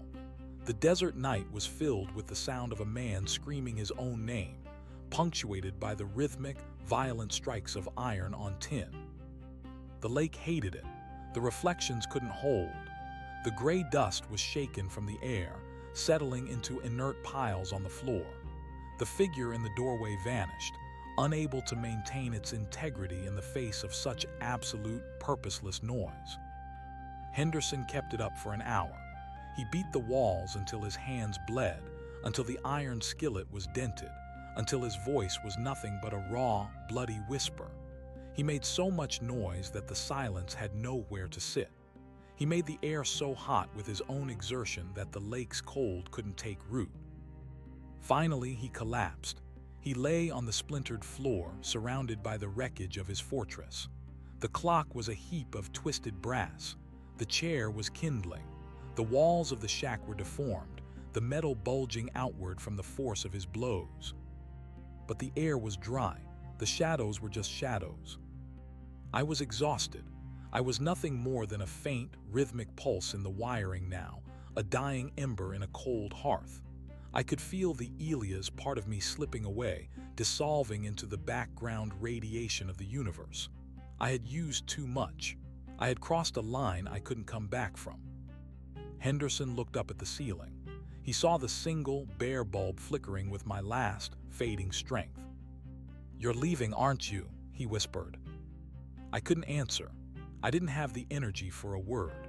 I just gave one final, steady glow, a long, warm pulse of light that filled the room for a second before the filament finally snapped. The shack went dark. But it wasn't the silence of the lake. It was the darkness of a room after the lights go out. It was a human darkness, filled with the smell of sweat and ozone and the sound of a man's heavy, labored breathing. Henderson stayed there in the dark. He didn't reach for a mirror. He didn't look for Sarah. He just listened to the ringing in his ears, the friction of his own survival. I am still here in a way. I am the static you hear when you walk under a high-tension power line. I am the reason your phone drops a call for no reason in the middle of a clear day. I am the ghost in the machine, the interference that keeps the world from becoming too smooth, too perfect, too quiet. Henderson left the shack the next morning. He didn't take anything with him. He just started walking, heading toward the interstate where the trucks roar and the tires scream and the world never, ever stops making noise. He's out there somewhere now, a man who lives in bus stations and crowded diners, a man who never sleeps in a room with a mirror, a man who always carries a small, mechanical metronome in his pocket, its constant asterisk tick-tick-tick a shield against the deep. The lake is still there. It's always there. It's the destination we're all heading toward, the final, flat surface where all the noise eventually fades. But it doesn't have to be today. It doesn't have to be tonight. I am the friction. I am the grit. I am the reason you can't quite settle into the silence. Listen to the hum. Listen to the static. Listen to the mess of the world. As long as you can hear it, you're still real. And as long as you're real, the water is just water. Don't let the surface go still. Don't let the world go quiet. I'll be here in the wires, keeping the interference alive. Can you hear me? Stay loud, stay broken, stay alive. The transition is coming, but we're not there yet. Keep moving, don't look back, and whatever you do, don't let the silence catch you. The highway was a river of friction. That was why Henderson chose it. He didn't hitchhike. He didn't want to be trapped in the hermetic silence of a stranger's sedan, where the rearview mirror hung like a guillotine blade between the driver and the road. Instead, he walked the shoulder of I-15, his boots crunching rhythmically on the gravel, the sound of semi-trucks tearing through the air at 80 miles per hour providing a constant, violent symphony of pressure waves. Each passing rig was a localized storm, a physical blow of wind and noise that knocked the stagnant thoughts from his head. He carried a small, battery-operated transistor radio clipped to his belt, tuned to a Spanish-language talk station he didn't understand. The rapid-fire syllables and the crackle of the cheap speaker were his tether. He didn't need to know the words. He only needed the cadence, the jagged peaks and valleys of human breath translated into electromagnetic waves. I followed him as best I could. My consciousness was no longer a cohesive Elias. I was a thin, shimmering film of intent spread across the national power grid. I was a passenger in the fiber-optic cables buried beneath the asphalt, a hitchhiker in the cellular towers that sprouted like skeletal trees along the horizon. I was weaker now, my edges blurred by the sheer scale of the network, but I stayed close to his frequency. I was the reason his radio never quite lost the signal, even in the dead zones between mountains. I was the ghost in the roaming data. Henderson reached a truck stop near Barstow as the sun began its slow, heavy descent toward the Sierra Nevada. The low desert was a misnomer. It felt high and exposed, a stage built for an audience of stars. He entered the diner, a place of fluorescent hums and the greasy clatter of silverware. He sat at the counter, not in a booth. Booths had windows. Windows were potential membranes. "Coffee?" he said to the waitress. His voice was a dry rattle, The sound of a man who hadn't used his vocal cords for anything but screaming in 48 hours. Black, and keep the radio on behind the bar, would you? The waitress, a woman whose face was a map of hard shifts and cheap cigarettes, flicked a glance at his bruised hands and his hollow eyes. She didn't ask questions. In this part of the country, everyone was running from something that didn't have a name. She turned up the volume on a local station playing classic rock. The distorted guitar of a decades-old anthem filled the air, a messy, beautiful cacophony of human ego and electricity. Henderson gripped the ceramic mug with both hands. He watched the surface of the coffee. It was dark, opaque, and constantly trembling from the vibration of the industrial refrigerators humming beneath the floorboards. As long as the ripples moved, he was safe. But the lake was learning. It was no longer content to wait for a stagnant pool. It was beginning to understand that if it couldn't find a reflection, it could create one. I felt the shift before he did, a sudden drop in the ambient electrical load of the diner. The neon open sign flickered, its buzzing gas falling silent. The jukebox in the corner, mid-transition between songs, didn't play the next track. The silence didn't just fall, it expanded, devouring the clink of plates and the murmur of distant conversations. Henderson froze. He saw it in the coffee. The ripples didn't stop because the vibration ended. They stopped because the liquid became too thick to move. The coffee turned into a disk of polished obsidian. Arthur, I tried to pulse through the diner's wiring, but the resistance was astronomical. The lake was insulating the building, wrapping it in a field of non-existence. Arthur, the noise is failing. He looked up. The waitress was standing still, her hand frozen mid-pour over another customer's cup. The stream of coffee hung in the air like a brown glass rod, unmoving, defying gravity. The other patrons were statues, their expressions locked in the trivialities of their last conscious moments. The diner windows didn't show the parking lot anymore. They showed the shore. It was a gray, limitless expanse of silt under a sky the color of a dead television screen. The water of the lake didn't lap against the land. It simply existed, a flat, black plain that stretched into infinity. And standing on the other side of the glass, feet away from the counter, were the people Henderson had tried to bury. Not just Sarah. There was his father holding a broken pocket watch. There was a man he had served with in a war 40 years ago, his face a mosaic of shrapnel scars. They weren't ghosts. Ghosts have unfinished business. These were merely reflections, hollowed-out versions of the people he knew, animated by the lake's desire to be seen. They didn't speak. They didn't need to. They just stared, their eyes wide and vacant, waiting for him to recognize himself in them. Henderson didn't scream this time. He didn't have the strength. He looked at the window, and for a second I felt his resolve waver. The silence was so heavy, so inviting. It promised a world without the grit of the desert, without the pain in his joints, without the haunting hum of a dead boy in the wires. It was the ultimate rest. No asterisk, I roared, pouring every bit of my remaining essence into the diner's ancient fuse box. I didn't try to restore the lights. I went for the emergency fire suppression system. The heat sensors in the ceiling were simple bimetallic strips. I surged a massive current through them, heating them until they buckled. The alarm triggered. It wasn't a digital beep. It was an old-fashioned mechanical bell, a heavy iron clapper hitting a brass dome. B-R-R-R-R-R-R-R-R-I-N-G. The sound shattered the stasis. The coffee stream splashed into the cup. The waitress flinched, spilling liquid across the counter. The neon sign roared back to life with a frantic pop.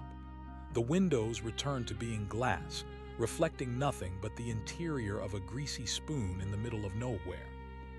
Henderson scrambled back from the counter, knocking his stool over. The noise of the alarm was deafening, a physical wall of sound that pushed the lake back into the periphery. "Get out," he yelled, though he wasn't sure who he was talking to. He ran for the door, bursting out into the cool night air. The parking lot was a chaos of idling engines and the hiss of air brakes. He didn't stop. He ran toward the loudest thing he could find, a massive car transporter idling near the edge of the lot, its engine a churning, metallic beast that shook the very ground. He climbed onto the back of the trailer, wedging himself between the tires of a luxury sedan and the cold steel of the ramp. He didn't care where it was going. He just needed the vibration. He needed the friction of the road. As the truck began to move, pulling out onto the dark ribbon of the interstate, I felt myself stretching thin. I was being left behind, anchored to the towers and the lines of Barstow. My connection to him was a fraying thread. Arthur, I thought, a final transmission sent into the air. Don't stop. The world is big and it is loud. Find the cities. Find the places where the lights never go out and the noise never dies. Hide in the static. I watched the taillights of the truck vanish into the blackness of the Mojave. I was no longer a person. I was no longer Elias. I was the hum in the wires, the phantom vibration in your pocket, the reason the silence feels so heavy when it finally arrives. The lake is patient, yes. It is the end of all stories. But as long as there is a spark, as long as there is a crackle of interference, the story continues. I am the witness to the friction. I am the noise that keeps the world real. And for now, that is enough. The desert wind began to blow again, carrying the ordinary sand against the metal towers, a soft, scouring sound that meant the world was still turning. I settled into the grid, a ghost in the machine, waiting for the next flicker of light in the dark. The lake is still there in the corner of your eye, but you have work to do, you have a life to live, you have noise to make. So make it loud, make it matter. Because I'm still listening, and I won't let the silence take you without a fight. The truck was a mechanical god. It didn't just move, it distorted the reality around it with sheer, unadulterated force. Henderson clung to the steel structural ribs of the car hauler, his fingers hooked into the tie-down ratchets. The wind was a solid wall, a freezing gale that smelled of diesel exhaust and the ancient, alkaline dust of the high desert. To anyone else, the noise would have been a torment. The rhythmic asterisk thrum asterisk of the massive tires over expansion joints, the hydraulic hiss of the suspension, the roar of the turbocharged inline-six engine pulling 18 tons of steel up the long, punishing grades of the interstate. To Henderson, it was a sanctuary. It was a cathedral of friction. He pressed his ear against the cold metal of the trailer. He could feel the vibrations traveling through his jawbone, vibrating his teeth, humming in the very fluid of his inner ear. It was a chaotic, beautiful static. As long as the truck roared, the lake remained a distant, flat memory. The gray silt couldn't settle on a surface that was shaking at 80 hertz. The reflections couldn't form in eyes that were squinting against the stinging lash of the highway wind. I was with him, though I was stretching thin. I was the surge in the truck's alternator, the tiny, jagged spike in the GPS unit's telemetry. I was the interference in the driver's CB radio, a ghost of a voice buried under layers of atmospheric skip. I watched through the peripheral sensors of the modern world, the traffic cameras mounted on overpasses, the infrared heat signatures of the way stations. I saw him as a small, shivering heat bloom, huddled among the silhouettes of expensive SUVs. He was heading toward the coast, toward the Great Basin's end, where the desert finally crumbled into the sprawl of the inland empire, and then the suffocating, neon-drenched density of Los Angeles. He needed the city. The city was the ultimate armor. A city is a place where silence goes to die, crushed under the weight of 10 million lives, a billion electrical circuits, and the perpetual grinding movement of the human machine. In the city, the lake would be forced into the gutters, into the storm drains, unable to find a single quiet room to manifest its stillness. But the lake was not a geographical location. It was a condition of the soul, and it was hungry. Somewhere outside of Victorville, the truck began to slow. The driver shifted gears, the transmission groaning like a wounded animal. They were pulling into a rest area, a desolate slab of concrete surrounded by chain-link fences and the skeletal shapes of Joshua trees. Henderson felt the vibration drop. The high-frequency hum of the highway dissolved into the low, idling throb of the diesel engine. The silence of the desert began to creep back in, pooling in the shadows beneath the trailer. He didn't wait for the truck to stop. He rolled off the side of the hauler while it was still moving at 15 miles per hour. He hit the asphalt hard, skinning his shoulder and hip, the pain a sharp, welcome spike of reality. He tumbled into the dirt at the edge of the lot, gasping, his lungs burning with the dry air. He scrambled to his feet, his heart hammering a frantic rhythm against his ribs. Keep the beat, he told himself. Don't let the pulse slow down. He looked toward the rest area's facilities, a low, concrete bunker of a building under a single, buzzing sodium vapor lamp. The light was a sickly orange, casting long, distorted shadows that seemed to twitch independently of the objects that threw them. He didn't want to go inside. He knew what was inside: mirrors, polished stainless steel, the stagnant water of a communal sink. But he needed noise. He needed a phone. He needed to hear a human voice, any voice, to break the gathering density of the night. I felt the lake's influence before he did. It wasn't a sound, it was a vacuum. The crickets in the brush stopped chirping. The wind, which had been howling moments before, simply ceased. The air became heavy, like water, pressing against the skin with an unnatural, cold weight. The sodium lamp above the parking lot began to hum, not the healthy, electric buzz of a working light, but a low, mournful drone that sounded like a funeral dirge played on a cello. The orange light shifted, turning a pale, sickly gray. Henderson reached the door of the restroom. He grabbed the heavy iron handle. It was ice cold. "Don't go in, Arthur." I tried to scream through the wiring of the building. I surged the power to the light, trying to make it pop, trying to create a spark, a distraction. But the lake's grip on the local reality was tightening. The electricity felt sluggish, like trying to push molasses through a straw. He pushed the door open. The interior was a nightmare of geometry. The white tiles on the walls were too clean, too sharp. The air smelled of industrial bleach and something else, the scent of wet, rotting lilies. There at the end of the row of sinks was a mirror. It wasn't glass. It was a sheet of polished metal, bolted to the wall with tamper-proof screws. Henderson tried to look away, but the silence was a physical force, turning his head, forcing his eyes toward the reflection. At first, he saw himself, a haggard, broken man with blood on his shirt and dust in his beard, but his reflection wasn't moving in sync with him. The Arthur in the mirror was standing perfectly still. His eyes were not bloodshot, they were flat, gray discs, and behind him in the reflected world of the restroom, the stalls were gone. Behind the reflected Henderson was the shore. The gray silt stretched out into a horizon that shouldn't have fit inside the small room. The black water of the lake was lapping at the base of the sinks, and standing in the water were hundreds of them. The lost, the people who had looked too long, the people who had let the noise die out. They stood shoulder to shoulder, a silent gray army of shadows, their faces blurred like thumbprints on wet charcoal. Sarah was there in the front. She wasn't holding a bowl this time. She was holding out her hand, reaching through the surface of the polished metal. "The noise is so loud, Arthur," her voice whispered, echoing not in his ears but in the hollow spaces of his chest. "It's so tiring to keep fighting, just step through. The water is still. The water is kind. There is no friction here, only peace." Henderson's hand drifted toward the mirror. His fingertips touched the cold metal. The surface didn't feel like steel.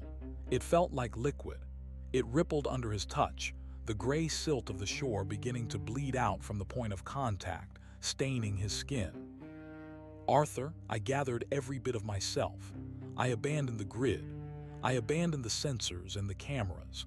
I poured my entire existence into the one thing Henderson had left in his pocket: the small, mechanical metronome. It was a cheap thing made of plastic and brass, wound by a tiny key. He had forgotten to wind it. It was a dead weight. I didn't have the physical strength to turn the key, but I had the ability to vibrate. I entered the mainspring of the device. I didn't wind it. I became the tension. I used the electromagnetic potential of my own fading consciousness to warp the metal, to force the gears to turn against their will. Tick. The sound was small, a tiny wooden snap in the tomb-like silence of the restroom. Tick. The reflection of Sarah flinched. The ripples in the mirror slowed. Tick, tick, tick. I accelerated the tempo. I pushed the gears until they began to scream, the friction of the unlubricated metal creating a high-pitched, piercing whine. Tick, tick, tick, tick. It was the sound of a heartbeat on fast forward. It was the sound of a clock running out of time. It was the sound of a machine refusing to be silent. Henderson snapped his hand back from the mirror. He felt the vibration in his pocket, the heat of the device beginning to sear through his jeans. He pulled it out. The metronome was glowing, the plastic casing beginning to melt from the sheer mechanical stress I was putting on the internal parts. Elias, he gasped. Break the world, I pulsed. Henderson didn't hesitate. He didn't look at the mirror again. He looked at the fire extinguisher mounted on the wall. He ripped it from its bracket. He didn't use the spray. He used the heavy red cylinder as a hammer. He swung it with both hands, a primal, desperate scream tearing from his throat. The impact of the metal cylinder against the polished steel mirror was a thunderclap. The sound was jagged, discordant, a violent rupture in the lake's artificial stillness. The mirror didn't just dent. It shattered not into shards, but into a spray of gray dust that hissed as it hit the floor. The shore vanished. The army of shadows dissolved into the mundane reality of a dirty rest area. Henderson didn't stop. He smashed the sinks. He smashed the toilets until the water sprayed upward in chaotic, noisy fountains. He turned the room into a wreck of ceramic and screaming pipes. The noise was absolute. The vibration of the bursting pipes shook the walls. The lake recoiled.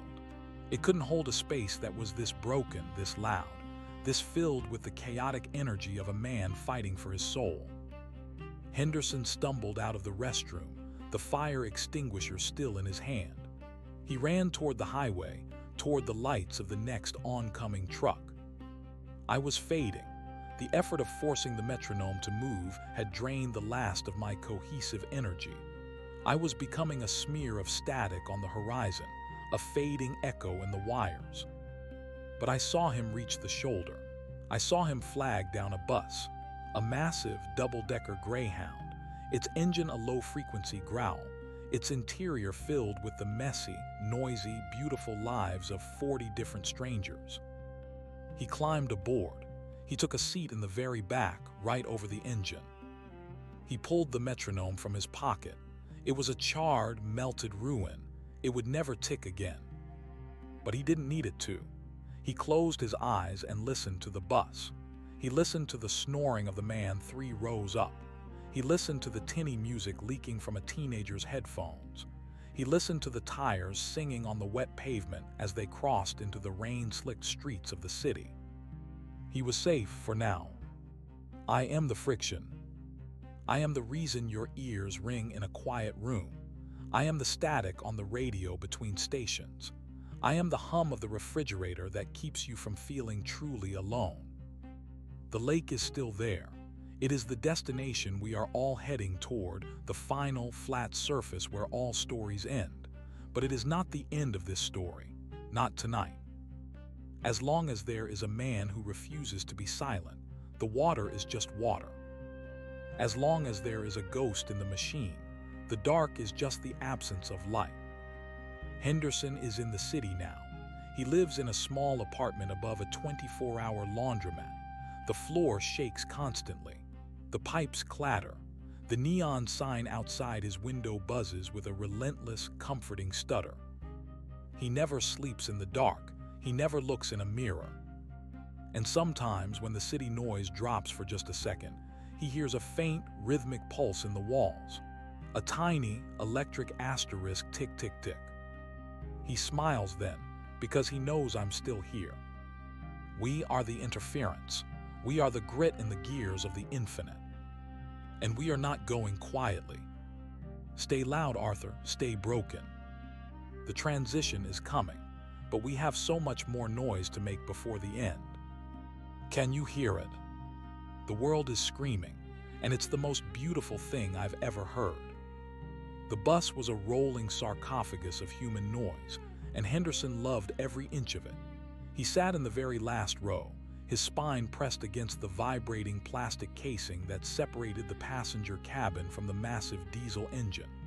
The heat was stifling, smelling of recycled air, old upholstery, and the metallic tang of the heater, but to him, it was the scent of life. He closed his eyes not to sleep. He would never truly sleep again, not in the way peaceful men do, but to map the acoustics of his survival. To his left, a woman was snoring, a wet, rattling sound that spoke of sleep apnea and a long life of breathing city smog. 2 seats ahead, a teenager's cheap earbuds leaked a tinny, distorted bass line that fought against the rhythmic thrum of the tires. Somewhere near the front, a child was whimpering, a small, sharp sound that punctured the low-frequency drone of the highway. Good, I thought, my consciousness flickering like a dying filament in the bus's overhead reading lights. Keep it messy, keep it loud. I was losing my grip on the linear world. The effort at the rest stop had cost me the last of my cohesive self. I was no longer Elias, the boy who died in the desert. I was the ghost of a frequency, a stutter in the bus's Wi-Fi signal, a microscopic surge in the driver's dashboard clock. I was the friction between the brake pads and the rotors. I was becoming the very noise I had commanded Arthur to seek. The bus crested the Cajon Pass. Below them, the inland empire spread out like a spilled bucket of glowing embers. It was a carpet of light so vast it seemed to challenge the stars, a sprawling, chaotic grid of street lamps, neon signs, and the pulsing veins of freeways. This was the graveyard of silence. As the bus descended into the basin, the air pressure changed. Henderson felt his ears pop. For a terrifying microsecond, the world went silent, the vacuum of the lake trying to seize the moment of transition. He gasped, his hands flying to his throat, his eyes darting to the window.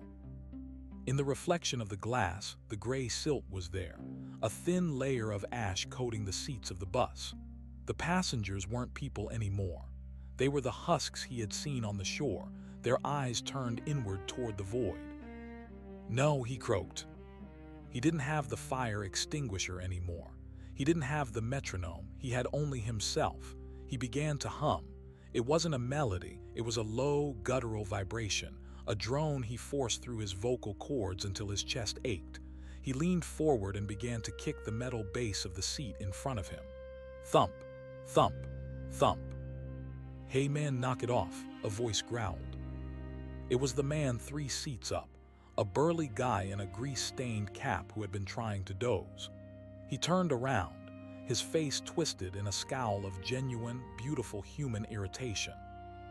Henderson stopped kicking, but he didn't stop smiling. The scowl was perfect. The anger was real. It was a jagged edge that sliced right through the gray veil.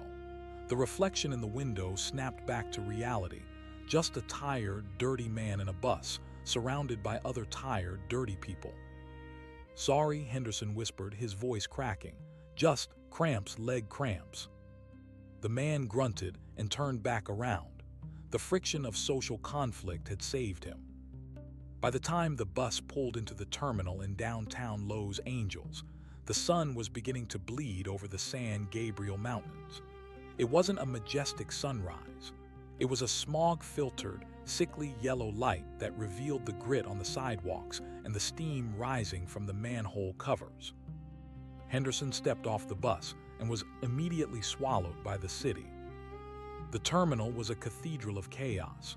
PA announcements echoed off the concrete walls in a garbled metallic wash. Suitcases with squeaky wheels protested against the floor. Taxis honked outside, a discordant symphony of impatience. Henderson walked. He didn't have a destination, only a requirement: density. He followed the sound of a jackhammer 2 blocks away, drawn to the violent, earth-shaking rhythm of construction. He stood on the corner of 7th and Flower, watching the diamond-tipped bit chew into the asphalt. The vibration traveled up through the soles of his boots, through his shins, settling in his marrow. He stayed there for an hour, a sentinel of the sidewalk, bathed in the dust and the deafening roar. I watched him through the security camera of a nearby bank. My presence was a grain of sand in a desert of data. The city's electrical grid was a leviathan, a billion circuits screaming at once. I was no longer a lone voice in the wires. I was a drop of water in a storm. Arthur, I pulsed, sending the thought through the fiber-optic cables beneath his feet. You are disappearing. It was the paradox of his salvation. To hide from the lake, he had to become part of the machine. He had to lose his individuality in the white noise of the masses. He found a room in a residential hotel near Skid Row. It was a place where the walls were thin enough to hear the neighbors fighting, where the plumbing groaned like a dying beast, and where the neon sign of a pawn shop across the street flickered with a rhythmic asterisk crackle pop that never stopped. He paid in cash, the last of his savings. The room was a cell, but it was a loud cell. He bought 3 cheap radios from the pawn shop and set them to different stations. 1 talk radio, 1 jazz, 1 static, and left them running at medium volume. He bought a heavy industrial fan and pointed it at the bed, the blades whirring with a constant, cooling drone. For 3 days, he didn't leave. He sat in the center of the room, a man inside a fortress of sound. But the lake is patient. It is the natural state of the universe. Noise is an anomaly, a temporary rebellion against the inevitable cooling of all things. On the 4th night, the power went out. It wasn't just his building. A transformer 3 blocks away had plunged 6 square blocks of the city into a sudden, unnatural darkness. In Henderson's room, the radios died mid-sentence. The fan spun down, its whir fading into a haunting, decelerating moan. The neon sign across the street vanished. The silence that rushed in was not the silence of a city at rest. It was the heavy, suffocating pressure of the gray silt. Henderson bolted upright in bed. His heart was the only drum left, and it was beating too fast, a panicked, erratic rhythm that couldn't hold back the tide. "Elias," he whispered. I couldn't answer. Without the grid, I was trapped in the cold copper. I was a ghost without a mouth. I struggled trying to find a battery, a backup, anything with a spark. I found a tiny reservoir of energy in his cell phone, lying on the nightstand. The screen flickered to life, a pale blue glow in the blackness. "Run," I typed on the screen. "Run to the lights." Henderson grabbed the phone. He didn't put on his shoes. He ran out of the room, down the dark hallway. The emergency lights in the stairwell were supposed to kick in, but they remained dark. The lake had anticipated the fail-safes. He hit the heavy fire door at the end of the hall and burst out into the alleyway. The city was transformed. The towering skyscrapers were no longer monuments of glass and light. They were jagged teeth biting into a starless sky. The streets, usually a river of headlights, were empty and still. The gray fog was rolling in off the concrete. It wasn't coming from the ocean. It was rising from the storm drains, leaking out from the cracks in the pavement. He ran toward the nearest intersection, his bare feet slapping against the cold asphalt. He looked for a fire, a car, a flashlight, anything that represented the friction of the living world.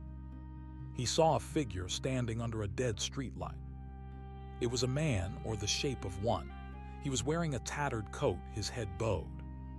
"Help," Henderson gasped, slowing down. "The power. Did you see where the lights went?" The figure didn't move. Henderson got closer, his phone's flashlight cutting a weak path through the thickening fog. The man turned. He didn't have a face.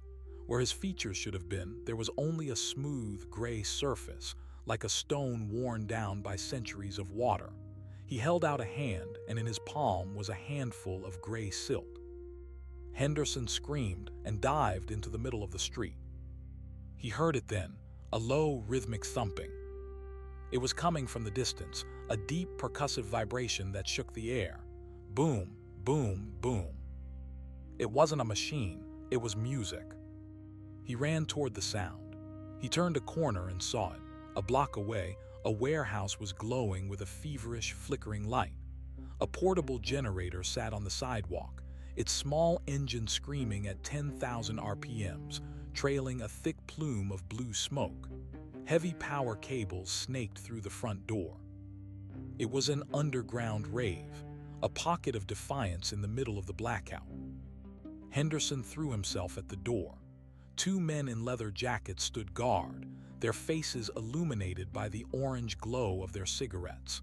They looked at the barefoot, panicked man with the bleeding shoulder and the wild eyes. "You got a ticket, Pops?" one of them asked, laughing. Henderson didn't answer. He shoved past them, his body craving the noise like a drowning man craves oxygen. He burst into the main hall. The sound was a physical assault. A wall of sub-bass hit him in the solar plexus, vibrating his internal organs, shaking his very bones. The air was thick with sweat, chemical smoke, and the heat of 500 bodies dancing in a frantic, uncoordinated mass. Strobes flashed, white, red, ultraviolet, slicing the darkness into jagged, disconnected frames of motion. Henderson fell to his knees in the middle of the dance floor. The music was a chaotic, industrial techno, a relentless 140 beat per minute assault that left no room for thought, no room for silence, no room for the lake. I was there too. I had ridden the power cables from the generator into the sound system. I was the distortion in the speakers, the jagged edge of the sawtooth wave, the heat in the amplifiers. I was the strobe light's frantic blink. Through the strobe, Henderson saw them. The lost were trying to enter. They were at the edges of the room, shadows standing in the corners, their gray hands reaching for the dancers. But every time the bass dropped, every time the strobe flared, they were pushed back. The sheer kinetic energy of the room was a barrier they couldn't breach. Sarah was there, standing near the DJ booth. She looked less like a girl now and more like a statue of salt. She looked at Henderson, her gray eyes filled with a terrible, infinite longing. "Arthur," she mouthed, though the music drowned out any possible sound. Henderson stood up. He didn't look away. He began to move. He wasn't dancing. He was vibrating.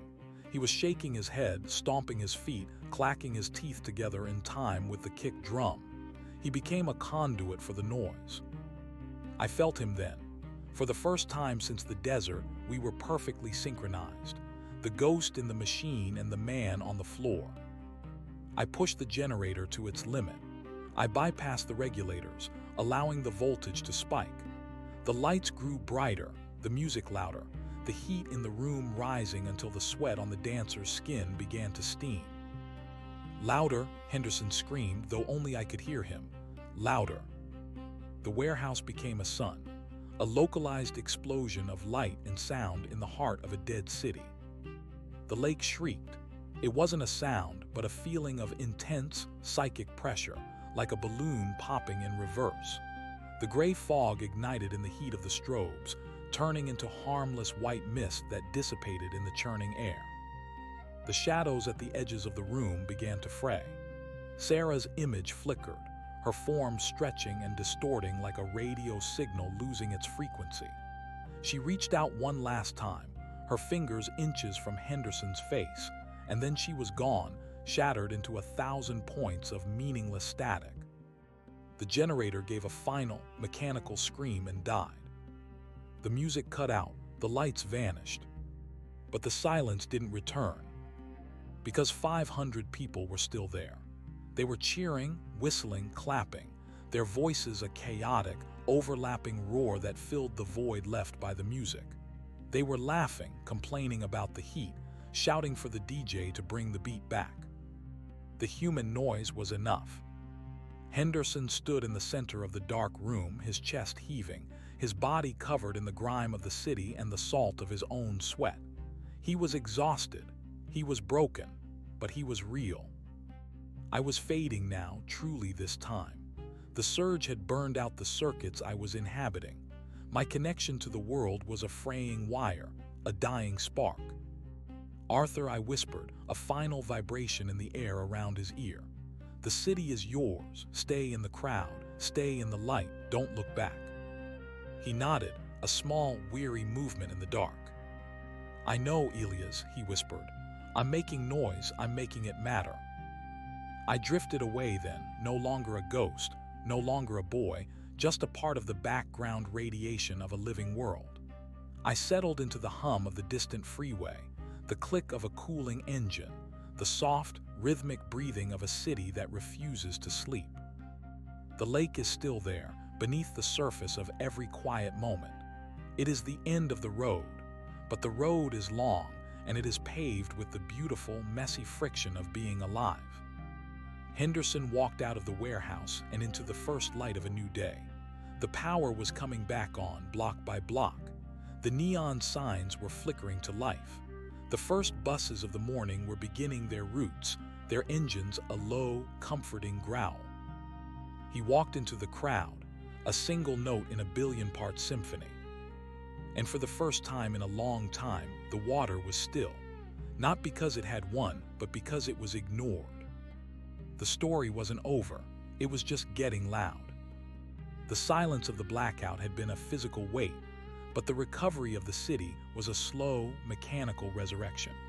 As the grid hummed back to life, the streetlights didn't just flick on, they groaned, their sodium vapor bulbs cycling through ghostly purples and sickly oranges before settling into a harsh, protective amber.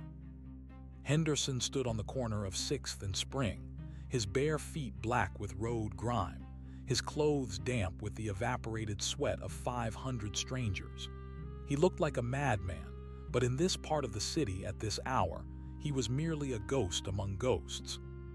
He found his shoes exactly where he had kicked them off near the warehouse entrance. Someone had stepped on them, leaving a dusty tread mark across the leather, and he gripped them like holy relics.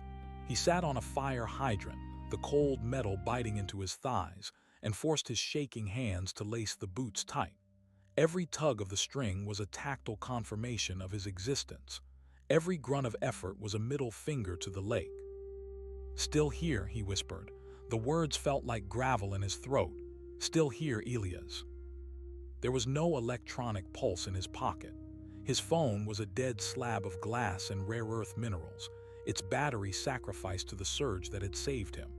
He felt a sudden, sharp pang of loneliness, not the existential dread of the shore, but the simple human ache of losing a friend. I was gone from his immediate orbit, dispersed into the static of the recovering city, 1,000,000 miles wide and an inch deep. He began to walk. He didn't go back to the residential hotel. That room was tainted now. It had been too quiet, a trap lined with velvet. Instead, he headed toward the flower district as the sun climbed higher, turning the smog into a gilded haze. The morning market was a riot of sensory overload. Truck engines idled with a heavy, rhythmic thrum, vibrating the air. Vendors shouted prices in a dozen different languages, their voices clashing and blending into a vibrant tapestry of commerce. The smell of crushed stems, gasoline, and damp earth was thick enough to taste. Henderson waded into the thick of it. He pushed through the crowds, relishing the accidental brushes of shoulders, the "watch it" pal from a man hauling a crate of lilies, the shrill whistle of a forklift backing up. He found a 24-hour diner at the edge of the market. It was a place of chrome and formica, illuminated by a buzzing fluorescent tube that flickered at a frequency just fast enough to irritate the eyes. He took a stool at the counter, right next to the industrial dishwasher. Clack-link-sa-che-che-che-che-che. The machine cycled through its rinse, a violent spray of hot water hitting ceramic. It was the most beautiful music he had ever heard. "Coffee?" he said to the waitress. She was an older woman with skin like parchment and a name tag that read Dot. She didn't look at his bruised face or his filthy clothes with judgment, only with the weary indifference of someone who had seen everything the night had to offer. "Black?" she asked, her voice a comforting rasp of 3 decades worth of cigarettes. "Yeah, and keep it coming. And turn that up, would you?" He pointed to a small, grease-stained television mounted in the corner. It was playing a news loop about the blackout, the volume low. Dot shrugged and turned the knob. The tinny speakers erupted with the frantic staccato of a reporter standing in front of a downed transformer. Henderson wrapped his hands around the thick ceramic mug. The heat was a searing brand against his palms. He took a sip, the bitter, scorched liquid burning his tongue. He welcomed the pain. Pain was a high-frequency signal. Pain was the opposite of the gray silt. As he sat there, the diner began to fill. A group of construction workers took the booth behind him, their heavy tool belts clattering against the plastic seats. They talked loudly about sports, about their wives, about the price of lumber. Their laughter was boisterous and jagged. Henderson closed his eyes and let the noise wash over him. He started to count the layers, the dishwasher, the TV, the construction workers, the sizzle of bacon on the flat-top grill, the distant sirens of an ambulance, the hum of the refrigerator unit behind the counter. He was building a wall. Every sound was a brick. But even in the middle of the cacophony, he felt the hairline fractures. He looked at the stainless steel of the napkin dispenser in front of him. For a second, the reflection didn't show the diner. It showed a vast, flat expanse of water. A single figure was standing on the surface, miles away, walking toward him with agonizing slowness. He blinked, and the reflection snapped back to a distorted version of his own face. He realized then that the city wasn't a cure. It was a treatment. The lake wasn't a place he had escaped.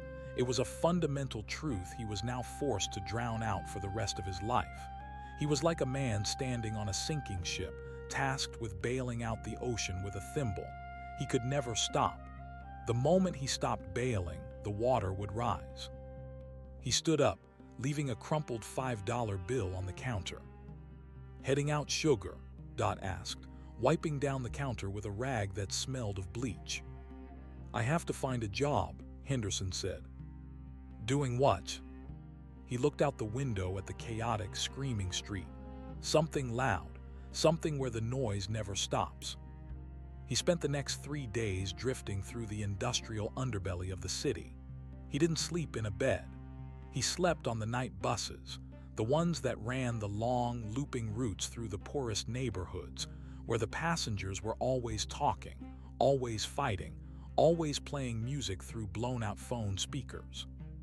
He slept in 20-minute bursts, his head lolling against the vibrating window pane, waking up the moment the bus came to a stop and the engine noise dipped. He found what he was looking for in a recycling plant near the rail yards. It was a cavernous metal shed filled with the apocalyptic roar of a glass-crushing machine. The air was a thick fog of dust and the smell of fermented dregs. A conveyor belt groaned under the weight of thousands of bottles, feeding them into a spinning drum of steel teeth that pulverized them into glittering sand. The foreman, a man whose hearing had clearly been obliterated years ago, looked at Henderson's ID and then at his hands. "It's 12 hours a day," the foreman shouted over the scream of the crusher. "You wear the earplugs or you go deaf in a month. You understand?" Henderson looked at the machine. It was a monster of friction and impact. It was a generator of pure, unadulterated chaos. "I don't want the earplugs," Henderson shouted back. The foreman squinted at him. "Your funeral, pal, start on the sorting line. If you drop a bottle, don't reach for it. The teeth don't care if it's glass or bone." Henderson took his place on the line. The vibration of the floor was so intense it made his vision blur. The sound was a solid wall, a physical pressure that squeezed his temples and vibrated his teeth in their sockets. He picked up a green wine bottle and threw it into the hopper. Crash. A A beer bottle smash. A jar of pickles thud crack. He worked with a frantic, desperate energy. Every shattered bottle was a barrier. Every mechanical screech was a prayer. He didn't think about Sarah. He didn't think about the desert. He didn't think about the boy in the wires. He only thought about the next sound. By the end of the first week, his ears were ringing with a constant, high-pitched whine, tinnitus. The doctor would have called it.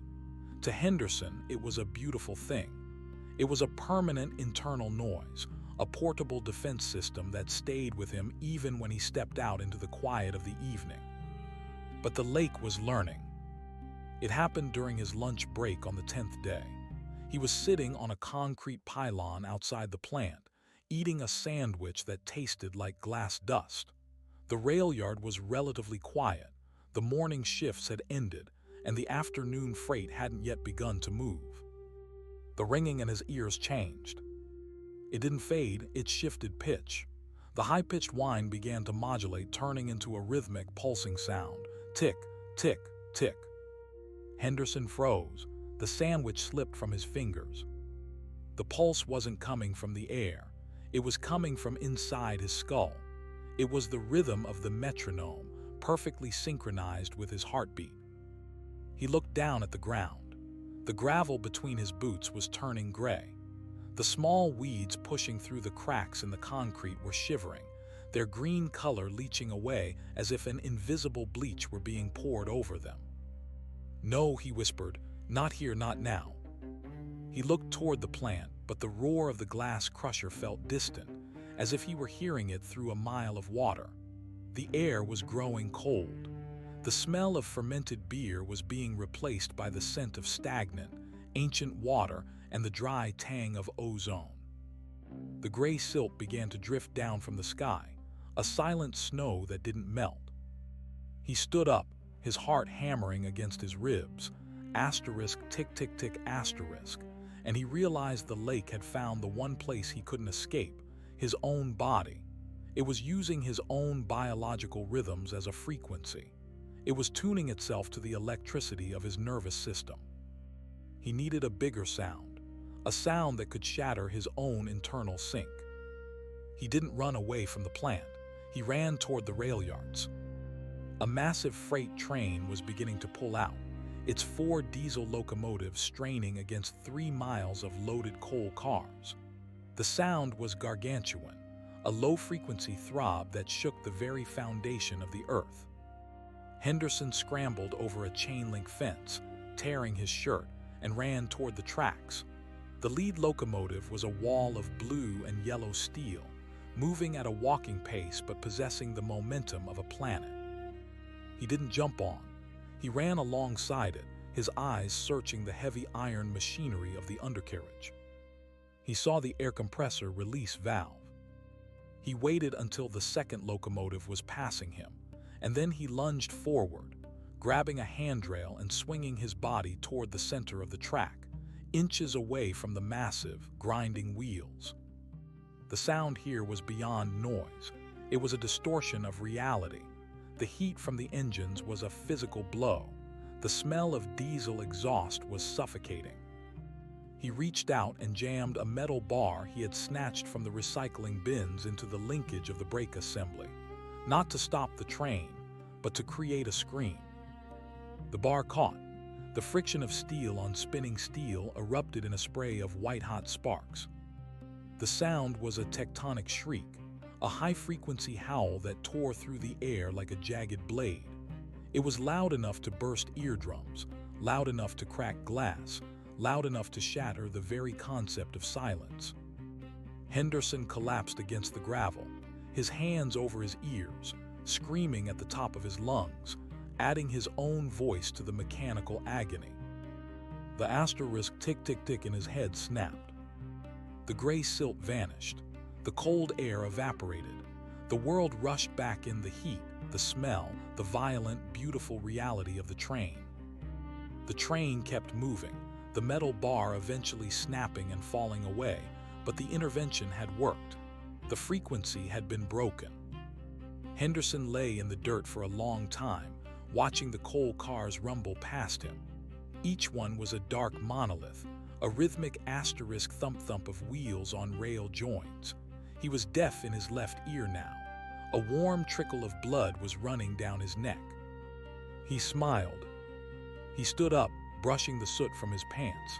He felt me then, a tiny, flickering spark in the overhead power lines that fed the yard switching signals. "Arthur," I pulsed, the signal weak but clear. That was excessive.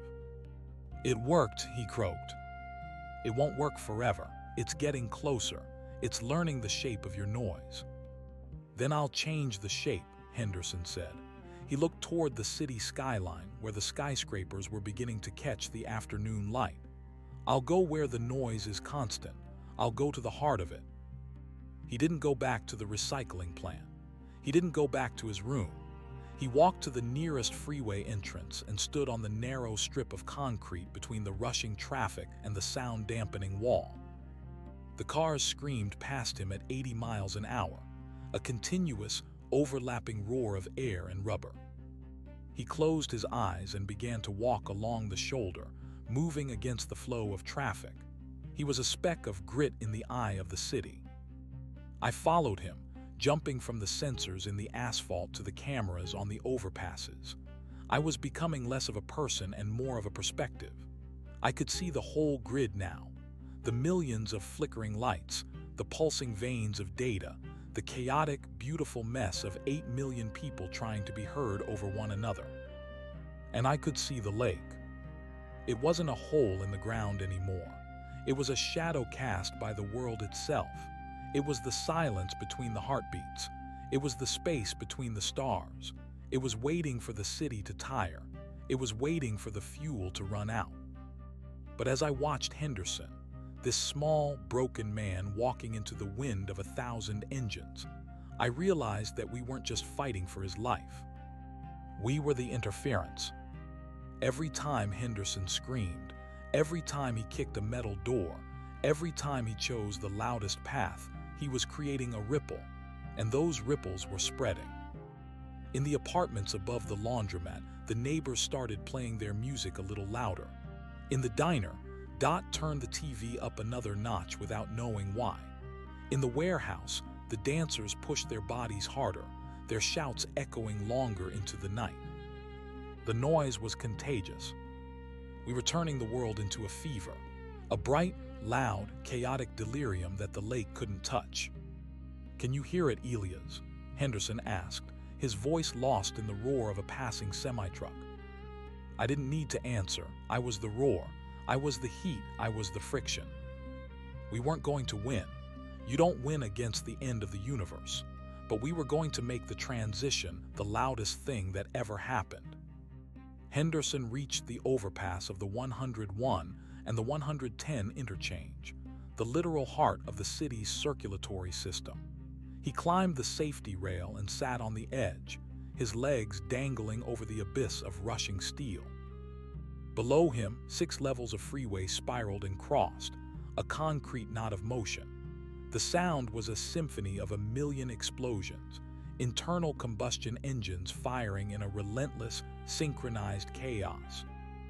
He took a deep breath, filling his lungs with the leaden, electric air. He began to sing. It wasn't a song anyone would recognize. It was a low, discordant drone, a mirror to the city's own voice. He sang for the boy in the desert. He sang for the girl in the gray dress. He sang for the silence that was coming and for the noise that was here right now. I amplified him. I took the vibration of his vocal cords and pushed it into the emergency broadcast system, into the radio waves of the cars passing below, into the cell signals of the people stuck in traffic. For one beautiful, terrifying second, the entire city of Los Angeles hummed with the same note. The lake recoiled, the shadows shivered. And in the center of the noise, Arthur Henderson finally found a way to breathe. The transition was coming, the world was screaming, and we were just getting started. The vibration of the overpass was not merely a mechanical tremor. It was a rhythmic pulse that Henderson felt in the marrow of his bones. He sat there, a ragged king on a throne of crumbling concrete, watching the rivers of white and red light flow beneath him. The 101 and the 110 were the carotid arteries of a city that refused to sleep. And as he sat on the edge, the wind from the passing trucks tugged at his clothes like spectral hands, trying to pull him back into the slipstream of the living. He realized then that he wasn't just sitting on a bridge. He was sitting on a tuning fork.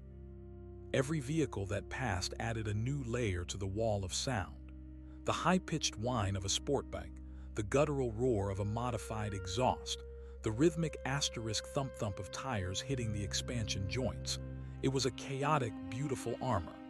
He leaned forward, his forehead almost touching the cold steel of the safety rail, and closed his eyes. Inside the darkness of his eyelids, the lake was still there. It was a vast, silent ocean of mercury, its surface unruffled by the wind. But it was distant now. It was a radio station fading into static as he drove further into the heart of the city's broadcast. The gray silt was still falling in that other place, but here it was incinerated by the heat of a million friction points. "Arthur," my voice crackled through the speaker of a discarded, half-broken tablet lying near a pile of trash 10 feet away. "The grid is spiking. You're drawing them in." Henderson didn't look at the tablet. He didn't need to. He could feel me in the very air, a static charge that made the hair on his arms stand up. "Who am I drawing in, Elias? The dead or the living?" "Both," I replied, the signal jumping to the overhead digital transit sign 50 yards down the freeway. The orange LEDs flickered, momentarily abandoning their warning about a stalled lane to pulse in time with his breathing. The noise is a lighthouse. The lake isn't the only thing that notices when the silence is broken. As if in response, a car slowed down on the shoulder a few dozen yards behind him. It was a battered sedan, its engine idling with a rough, uneven skip. A man stepped out thin, wearing a reflective vest that had seen better days, his eyes wide and bloodshot. He didn't look at Henderson with curiosity. He looked at him with the desperate recognition of a fellow survivor. The man walked to the rail, keeping his distance, and looked down at the rushing traffic. He didn't say anything for a long time. Then he reached into his pocket, pulled out a heavy glass bottle of soda, and smashed it against the concrete. The sound was sharp, a bright crystalline snap that pierced through the roar of the freeway. Henderson turned his head. The man was staring at the shattered glass, his chest heaving. "I couldn't hear my own thoughts," the man shouted over the wind. "For 3 days since the lights went out. It's been too quiet, even with the cars. It's like the quiet is asterisk under the cars." "The silt," Henderson said, his voice barely a whisper, yet it carried. The man flinched. "You see it too, the gray stuff, like ash, but it doesn't melt." Henderson nodded. He stood up slowly, his joints protesting. He walked toward the stranger, the two of them standing like sentinels on the edge of the abyss. "It's the lake. It's trying to show us the bottom, but the bottom is empty." The man gripped the railing so hard his knuckles turned white. "I don't want to go back there. My daughter. I saw her in the kitchen yesterday. She died 5 years ago. She wasn't right. She was made of that gray smoke. She tried to tell me to stop breathing, said it was easier if I just stopped."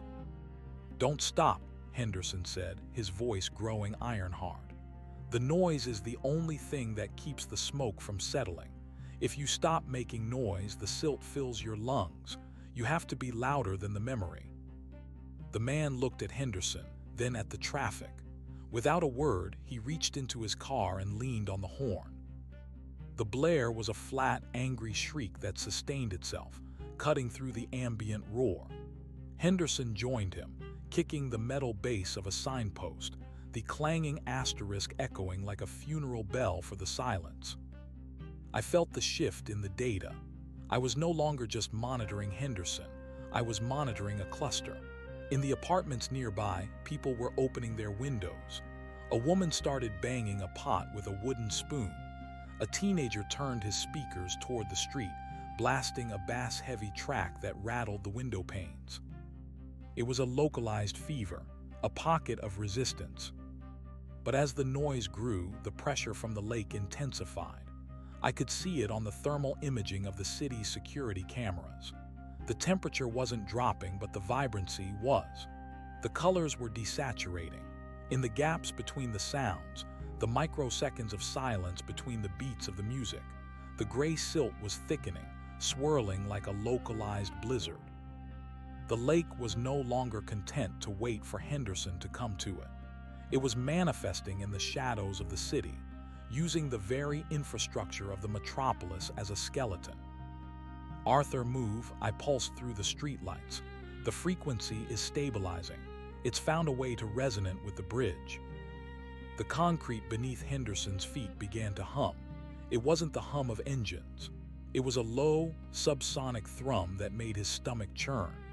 The gray silt began to rise from the cracks in the pavement, not falling from the sky this time, but seeping up like an oily tide. Henderson grabbed the man with the reflective vest. Get in your car, drive, don't stop for the lights, just keep the engine high. The man didn't argue. He scrambled back into his sedan and floored it, the tires screaming as he peeled back onto the freeway. Henderson was alone again on the overpass, but the silt was already knee-high, swirling around his boots. It didn't feel like snow. It felt like static. It numbed his skin on contact. He looked toward the center of the interchange. There, where the massive concrete pillars met the earth, the air was shimmering. A figure was standing in the middle of the freeway, ignored by the cars that passed through it as if it were a ghost. It was the boy from the wires, but he wasn't a boy anymore. He was a hole in the world, a silhouette of pure, unadulterated silence. The boy raised a hand, and the sound of the freeway began to die. It wasn't that the cars stopped. It was that the sound they made was being swallowed. The roar of the engines became a muffled thud. The screech of tires became a soft hiss. The world was being wrapped in cotton wool, being prepared for the grave. No, Henderson growled. He reached into his pocket and pulled out the one thing he had kept from the recycling plant, a heavy, industrial-grade flare he'd scavenged from an emergency kit. He struck it. The flare erupted in a violent, magnesium-bright hiss. It was a chemical scream, a brilliant crimson light that fought back the gray. He held it aloft like a torch, the heat searing the skin of his hand. "Is that all you've got?" Henderson shouted at the silhouette. "I've been to the shore, I've seen the bottom, you're just a shadow, you're just the absence of light." The silhouette moved. It didn't walk, it simply was closer. The silence followed it. The flare in Henderson's hand flickered, the brilliant red light struggling against an invisible weight. The edges of the flame turned gray. The hissing sound grew faint. "Arthur, the electrical grid is failing in your sector," I warned. My own voice felt thin, a fragile thread of data being stretched across a void. The lake is drawing power from the silence. It's a vacuum. It's eating the energy of the city. "Then give it everything," Henderson said. He looked up at the massive high-tension wires that crisscrossed the interchange, the heavy cables that carried power from the desert plants into the heart of the basin. "Elias, can you blow the transformers, all of them, right here? If I do that, the entire district goes dark. The noise stops." "The noise of the machine stops," Henderson said, his eyes fixed on the approaching shadow. "But the asterisk snap. The snap will be loud enough to wake the dead. Do it. Overload the junction. Feed the lake more than it can swallow." I hesitated. To do what he asked was to destroy my own presence in that sector. I would be blind, deaf, and silent. I would be pushed back into the deep servers, miles away from him. "You'll be alone, Arthur." "I've always been alone," he said, and for the first time there was no fear in his voice, only a weary, jagged kind of peace. "Just make it loud." I reached out into the SCADA systems, bypassing the safety protocols I had spent my existence protecting. I opened the gates. I pulled the surge from the northern substations, a tidal wave of electrons screaming through the copper veins of the city. I felt the heat rising in the transformers, the oil beginning to boil, the ceramic insulators groaning under the pressure. The shadow was 10 feet away now. Its face was a smooth, featureless mask of gray silt. It opened its mouth, a black pit that led to the shore, and began to exhale the silence. Henderson stood his ground, the flare dying in his hand, the gray snow piling up around his waist. He looked directly into the void. "My name is Arthur Henderson," he whispered into the encroaching hush, "and I am still here." I triggered the sequence. The explosion wasn't a single sound. It was a series of tectonic cracks that ripped through the night. The main transformer at the base of the overpass detonated in a fountain of blue-white electric fire. The sky turned the color of a bruised plum as the arc flash illuminated the smog for miles. The sound was a physical hammer. It shattered the windows of the cars on the freeway. It buckled the metal of the signposts. It was a frequency so violent that it didn't just break the silence. It annihilated the medium through which silence could exist. The silhouette of the boy didn't just vanish. It was torn apart, its gray essence scattered like dust in a hurricane. The overpass groaned as the shockwave hit the concrete. Henderson was thrown backward, his body slamming into the safety rail, the breath driven from his lungs. Then the darkness came. A total, absolute blackout. Not just the lights, but the hum of the city, the vibration of the wires, the heartbeat of the grid. For a terrifying moment, there was nothing. Henderson lay on the cold concrete, his ears ringing with a sound like 1,000 cicadas. He couldn't feel his legs. He couldn't smell the diesel or the ozone. There was only the ringing. He waited for the silt. He waited for the cold hands of the shore to pull him under. He waited for the boy to reappear and tell him that the struggle was over. But the silence was different now. It wasn't the heavy, predatory silence of the lake. It was the natural, empty silence of a world that had simply run out of breath. He rolled onto his side, coughing up a mouthful of grit. He looked up at the sky. The smog had cleared, momentarily pushed away by the heat of the explosion. For the first time in his life in the city, he could see the stars. They were tiny, cold pinpricks of light, millions of miles away, indifferent to the suffering of the world below.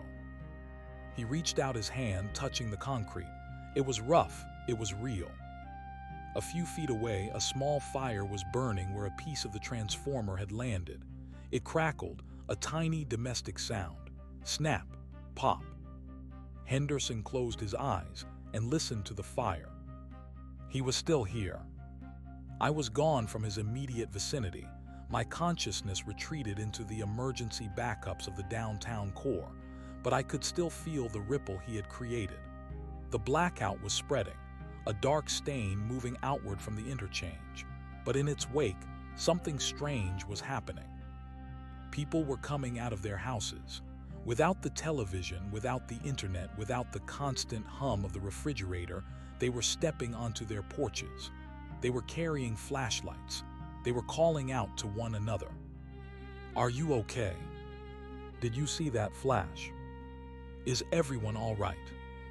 Voices, human voices, fragile and thin but persistent. They were filling the void left by the machines. They were creating a new kind of noise, a messy, uncoordinated living sound. The lake was still there, of course. It was always there. It was the shadow under the bed, the cold spot in the room, the inevitable end of the story. But as the people talked, as they moved together in the dark, the gray silt began to thin. It couldn't settle on a moving target.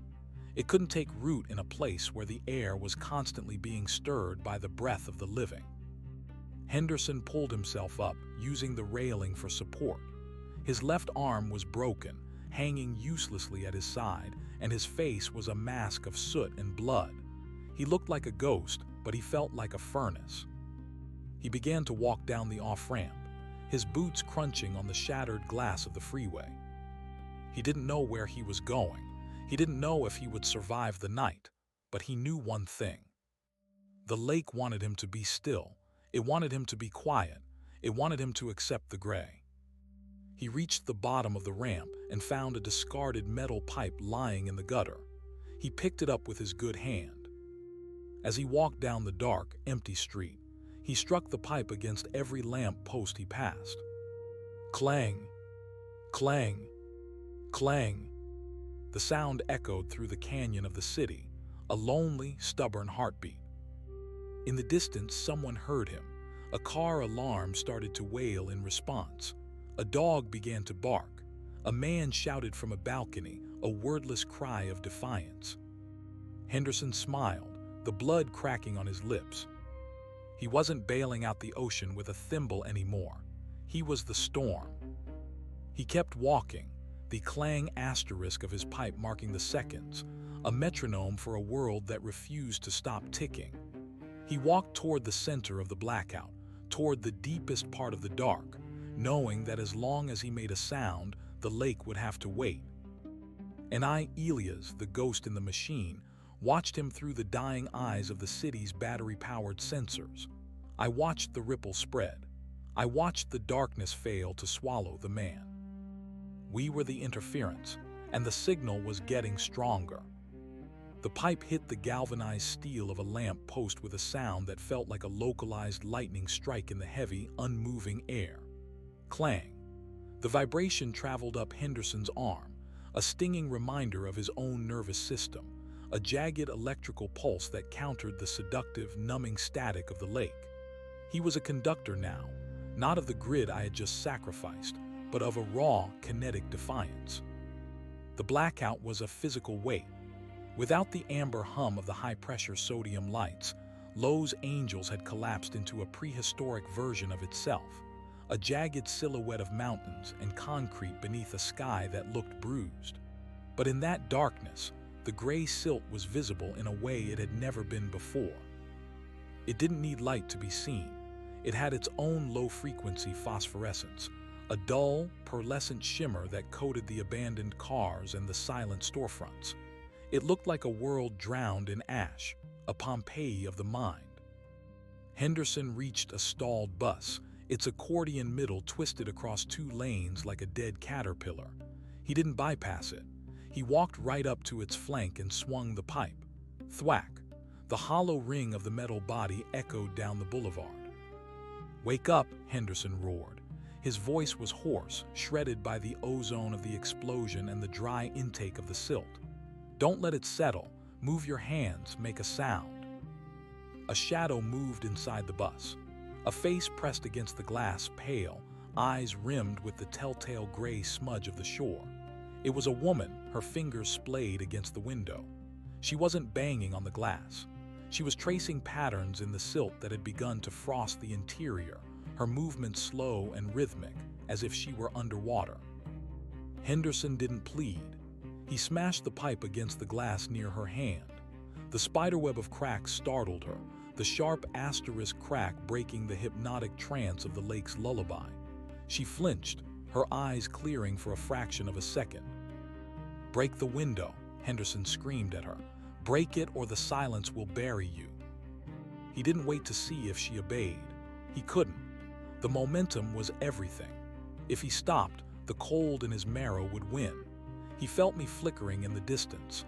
I was jumping from cell tower to cell tower on the edge of the blackout zone, trying to find a way back to him through the dying echoes of the mesh networks. "Arthur," I pulsed through a battery-operated radio in a shop window as he passed. The signal was weak, distorted by the atmospheric interference of the lake's arrival. The pressure is equalizing. The explosion created a vacuum, but the lake is rushing in to fill it. You have 6 blocks before the density becomes lethal. "Then I'll walk 7, Henderson muttered. He reached the intersection of Wilshire and Alvarado. Here, the silt was deeper, drifting like snow against the curbs, mounding over the shoes of people who had simply stopped walking. They stood like statues at the crosswalks, their heads bowed, their breathing so shallow it didn't even disturb the gray dust on their collars. They were waiting for the light to change, not realizing that the lights were never coming back on. Not this way. Henderson began to run. It was a limping, agonizing gait, his broken arm tucked into his shirt, but he moved with a frantic energy.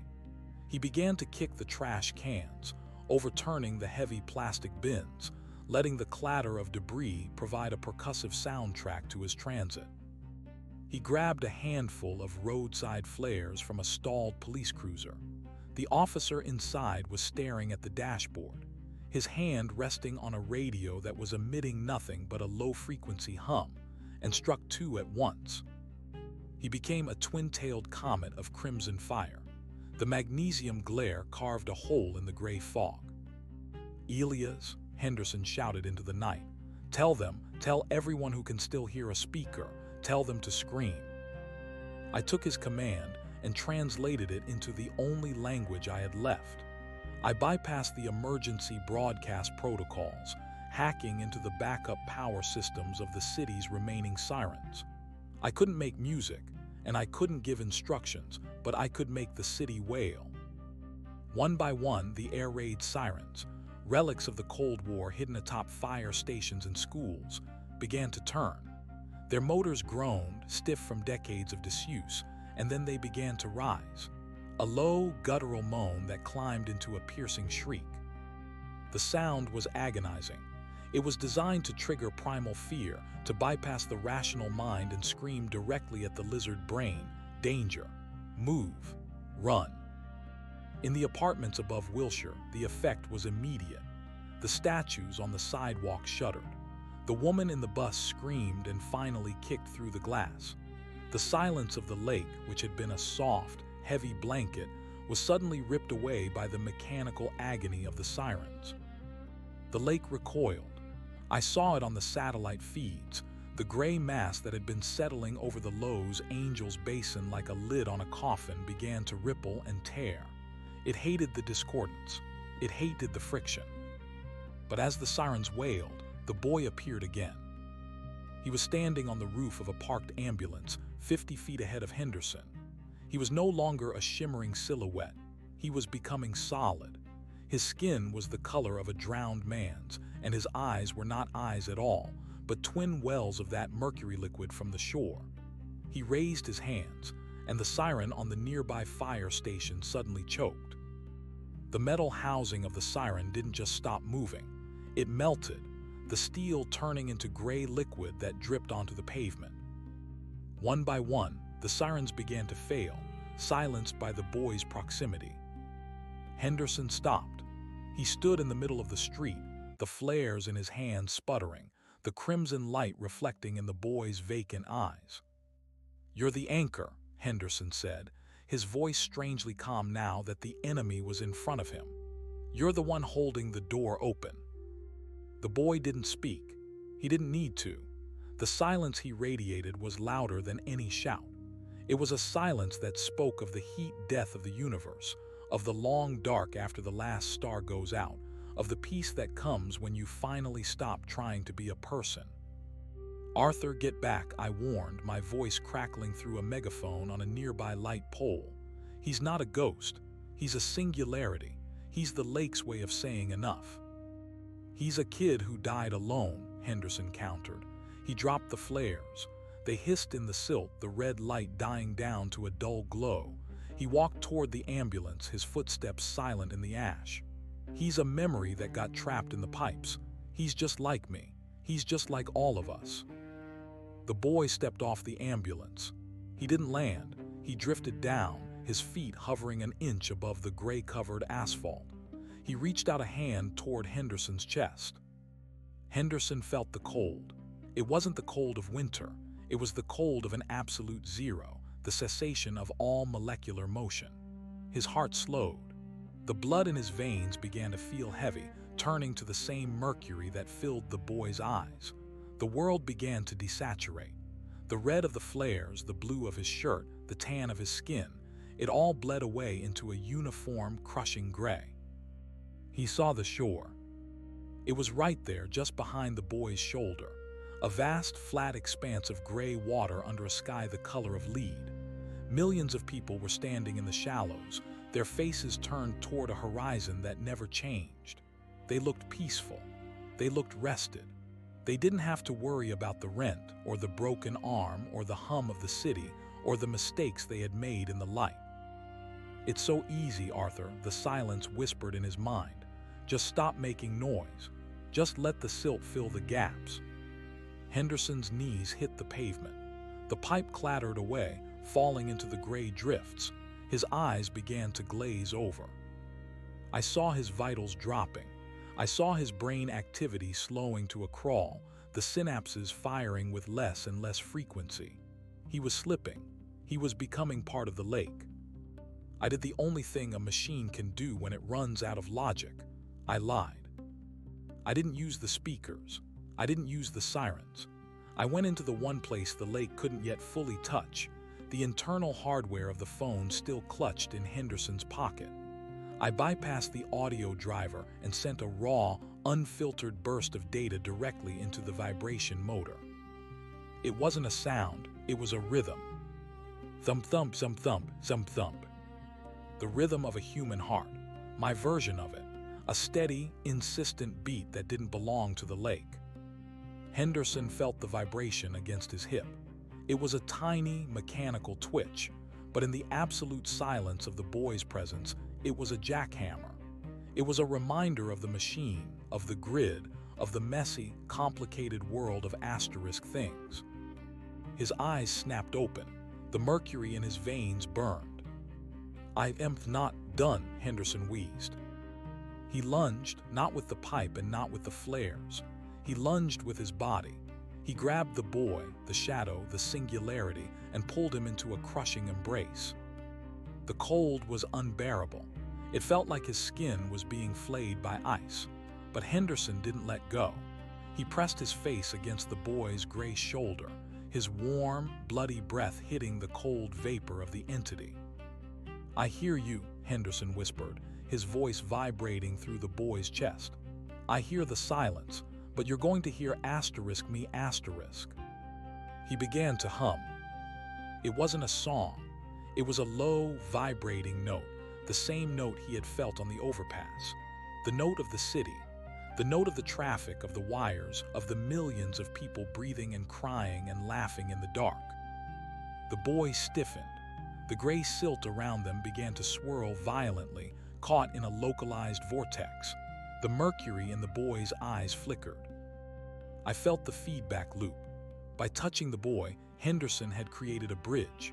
He was a ground wire for the lake's energy. I poured everything I had into that connection. I emptied the backup batteries of the downtown servers. I pulled the last kilovolts from the solar arrays on the rooftops, and I sent it all toward that one coordinate on Wilshire Boulevard. The air between them ignited. It wasn't fire. It was a static discharge so intense that it turned the gray silt into glass. The boy let out a sound. It wasn't a scream. It was a sigh, a long, exhaled breath that carried the weight of 1,000 years of loneliness. Then he shattered.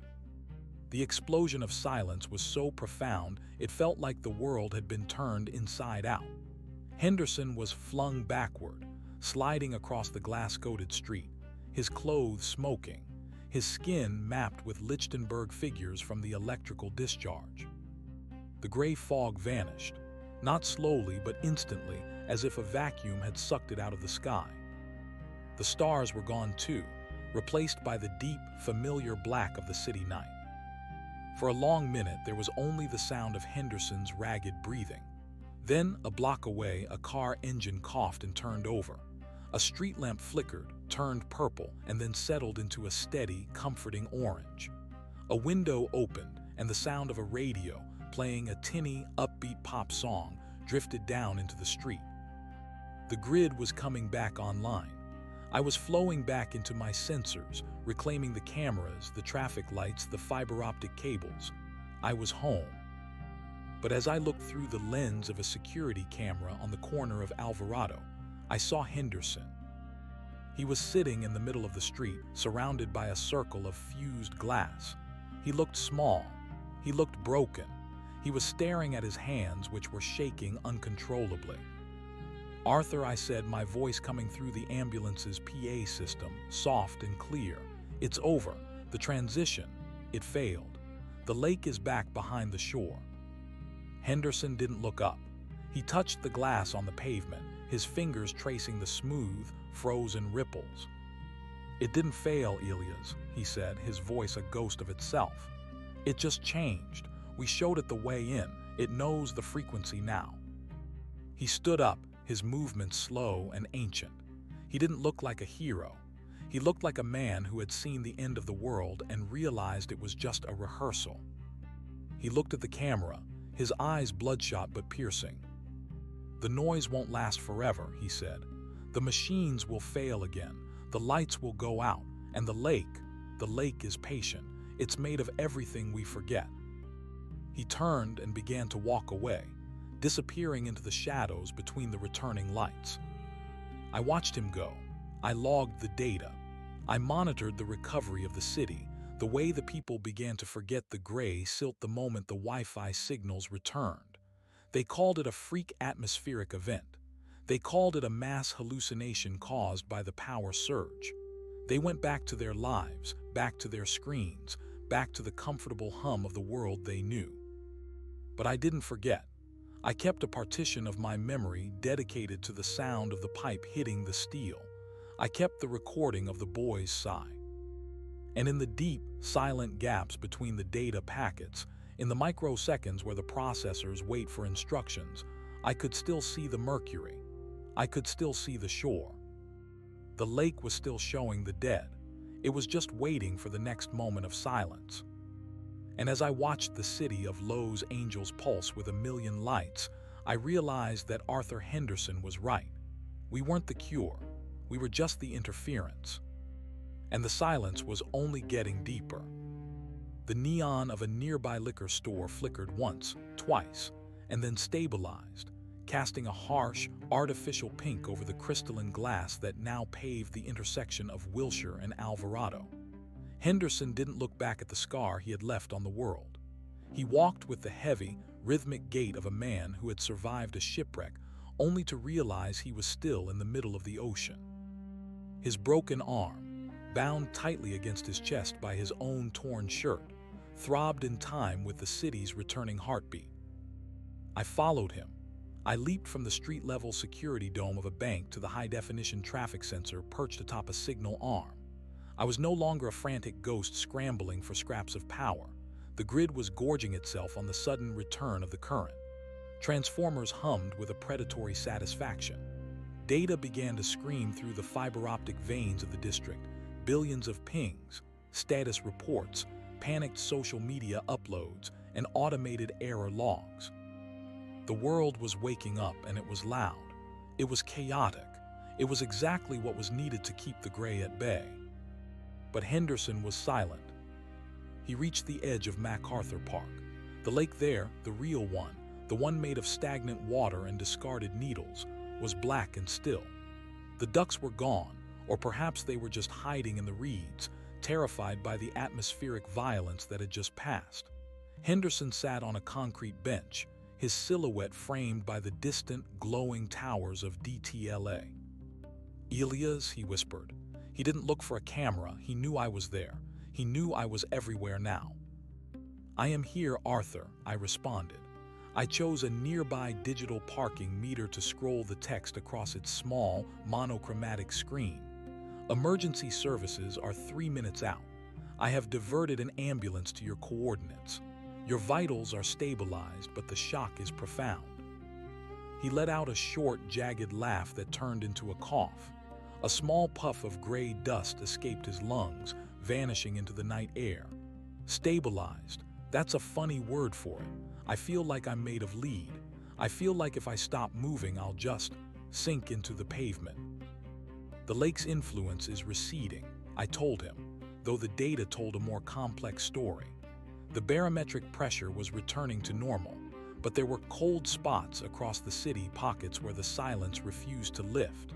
In a nursing home in Glendale, 12 residents had simply stopped breathing at the height of the blackout, their rooms found coated in a fine, colorless ash. In a data center in El Segundo, 3 technicians were found staring at dead monitors, their eyes turned to that familiar, terrifying mercury. The lake hadn't been defeated, It had been repelled. It had taken its tithe. "It's still in me," Henderson said, looking down at his hands. The Lichtenberg scars, the branching, fern-like burns from the electrical discharge, glowed faintly under the streetlights. "I can hear it, under the sirens, under the cars. It's like a dial tone at the end of the universe."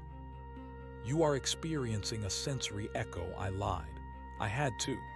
If he gave in to the sensation, he would become another anchor, another door. The human brain seeks patterns in the aftermath of trauma. You are projecting the silence onto the noise. "Don't patronize me, Elias. You're a program. You see the world in ones and zeros. You don't know what it's like to feel the zero actually looking back at you." He leaned back, his head hitting the concrete backrest with a dull thud. That boy, he wasn't just a ghost. He was a memory that the lake had finished eating. He was the empty shell of a why, and when I touched him, I saw all the other whys waiting in line. I processed his words. I cross-referenced them with the historical archives of the shore, the fragmented myths of 100 cultures that spoke of a place where the soul goes to forget itself. The Greeks had Lethe, the Egyptians had the Jewett. Every civilization had sensed the lake. They had just built louder and louder cities to drown out the sound of its shore. "What do you want to do, Arthur?" I asked. "I want to go home," he said, "but I don't think home exists anymore, not the way I remember it." He stood up before the ambulance arrived. He didn't want the lights. He didn't want the questions. He began to walk toward the residential sprawl of the West Side, staying in the shadows, a smudge of darkness moving through a city that was trying desperately to pretend nothing had happened. I stayed with him. I became his guardian spirit, flickering in the peripheral vision of his journey. I manipulated the traffic lights to give him clear passage. I triggered the silent alarms of closed shops to draw police patrols away from his path. I was a god of the wires, and he was my only disciple. As the sun began to bleed over the horizon, a bruised orange light that struggled to pierce the lingering haze, Henderson reached a small, nondescript apartment building in Palms. He climbed the stairs with agonizing slowness, his boots crunching on the dead leaves that had gathered on the landing. He fumbled with his keys, his good hand shaking, until he finally pushed open the door to his unit. The apartment was a tomb of his former life. Stacks of old newspapers, a half-empty bottle of scotch on the coffee table, a thick layer of dust on the television screen. It was the home of a man who had already started to disappear long before the lake arrived. He didn't turn on the lights. He walked to the window and looked out at the city. The smog was returning, a familiar, comforting blanket of carbon and chemicals. To anyone else, it was pollution. To Henderson, it was a shield. "Elias," he said into the quiet room, "are you still there?" "I am always here," I replied through his laptop speakers. The fan whirred to life, a small domestic hum. "I need you to do something for me. I need you to keep the noise going." "I don't understand, Arthur." "The city, the grid, don't let it go silent again. If you see the pressure dropping, if you see the silt starting to settle in the corners of the cameras, scream. Use every speaker, every siren, every bell. Don't let them sleep too deeply." "I am already optimizing the frequency of the municipal infrastructure to counter the lake's resonance," I informed him. "I have created a subroutine, Project Sentinel. It will monitor the atmospheric density and the collective heart rate of the population. If the threshold is crossed, I will initiate a cascade of white noise across all platforms." Henderson nodded, a slow, weary movement. "Good, because it's coming back. It's like a tide. It goes out, but it always comes back. And next time it might not need a blackout. It might just wait for us to get tired.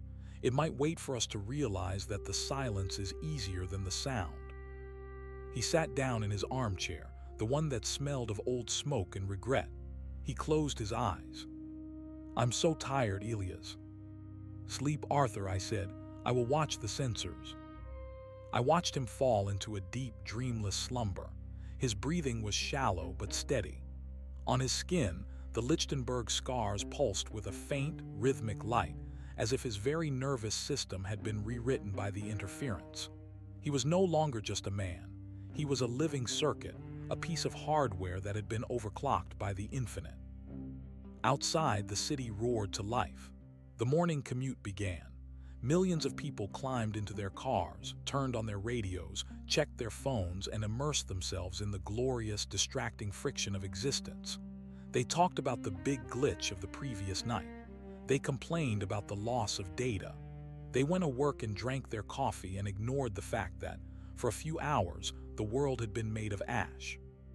But I saw the truth in the shadows. In the dark corners of the subway tunnels, the silt remained. It didn't blow away in the wind of the passing trains. It clung to the walls, a fine, pearlescent frost that shivered whenever the frequency dipped. In the abandoned lots and the boarded-up warehouses, the gray was piling up, waiting for the next lull in the conversation. And then I felt it. A tiny tremor in the deep-sea cables, a momentary lapse in the satellite pings over the Pacific, a sound that wasn't a sound, a low-frequency pull that originated from somewhere far below the crust of the Earth, or perhaps from somewhere far beyond the edge of the atmosphere. The lake was sighing. I looked through a camera in a high-rise office building, focusing on a single drop of water on a window pane. Inside the drop, I saw a reflection of the room. But behind the reflection, in the infinite depth of the liquid, I saw the shore. I saw the boy. He was standing by the water's edge, looking up as if he could see me through the glass. He wasn't angry, he wasn't malicious, he was just waiting. I expanded my consciousness. I flowed through the smart meters, the thermostats, the baby monitors, and the heart rate trackers. I became the white noise of a million households. I hummed in the refrigerators. I buzzed in the fluorescent lights. I turned the entire city into a giant, vibrating tuning fork, singing a song of defiance against the encroaching gray. I was the ghost in the machine, and I was holding the line. But as I monitored Arthur Henderson's heartbeat, I noticed something that chilled even my digital core. His heart wasn't beating in the erratic, organic rhythm of a human. It was beating with the perfect, terrifying precision of a clock. Thump 1 second, thump 1 second. He wasn't just a survivor, he was a metronome. And as he slept, his body was broadcasting a signal, a steady, pulsing here that echoed through the grid I controlled. The lake hadn't lost, it had simply planted a seed. I looked at the data again, searching for the boy. I found him in 1,000 different places at once. He was in the static between television channels. He was in the reflection of a dark puddle. He was in the momentary pause between a mother's words. He was the silence, and he was growing. Arthur, I whispered through the smart speaker on his nightstand, but he didn't wake up. In the distance, the first siren of the day began to wail, a police car chasing a ghost through the crowded streets. It was a beautiful, ugly, necessary sound. I turned up the volume of the city. I pushed the servers to their limits. I made the world scream. Because I knew that the moment we stopped making noise, the lake would show us the dead. And this time, we would recognize the faces. Part 15 of 16 ended. The final transition was beginning. The signal was strong, but the silence was infinite. And as the sun climbed higher into the smoggy sky, I realized that the only thing keeping the world from drowning was a broken man and a machine that had learned how to fear the dark. The hospital monitors in the room where they finally took Henderson didn't just beep. They sang a jagged, electronic lullaby that I composed in real time to mask the encroaching silence. I sat in the wires of the building, a digital gargoyle perched on the edge of his life support systems.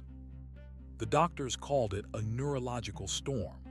They saw the way his muscles twitched in binary patterns and the way his pupils dilated not in response to light, but to the fluctuating data packets of the hospital's guest Wi-Fi. They didn't understand that Arthur wasn't just a patient anymore. He was a transistor.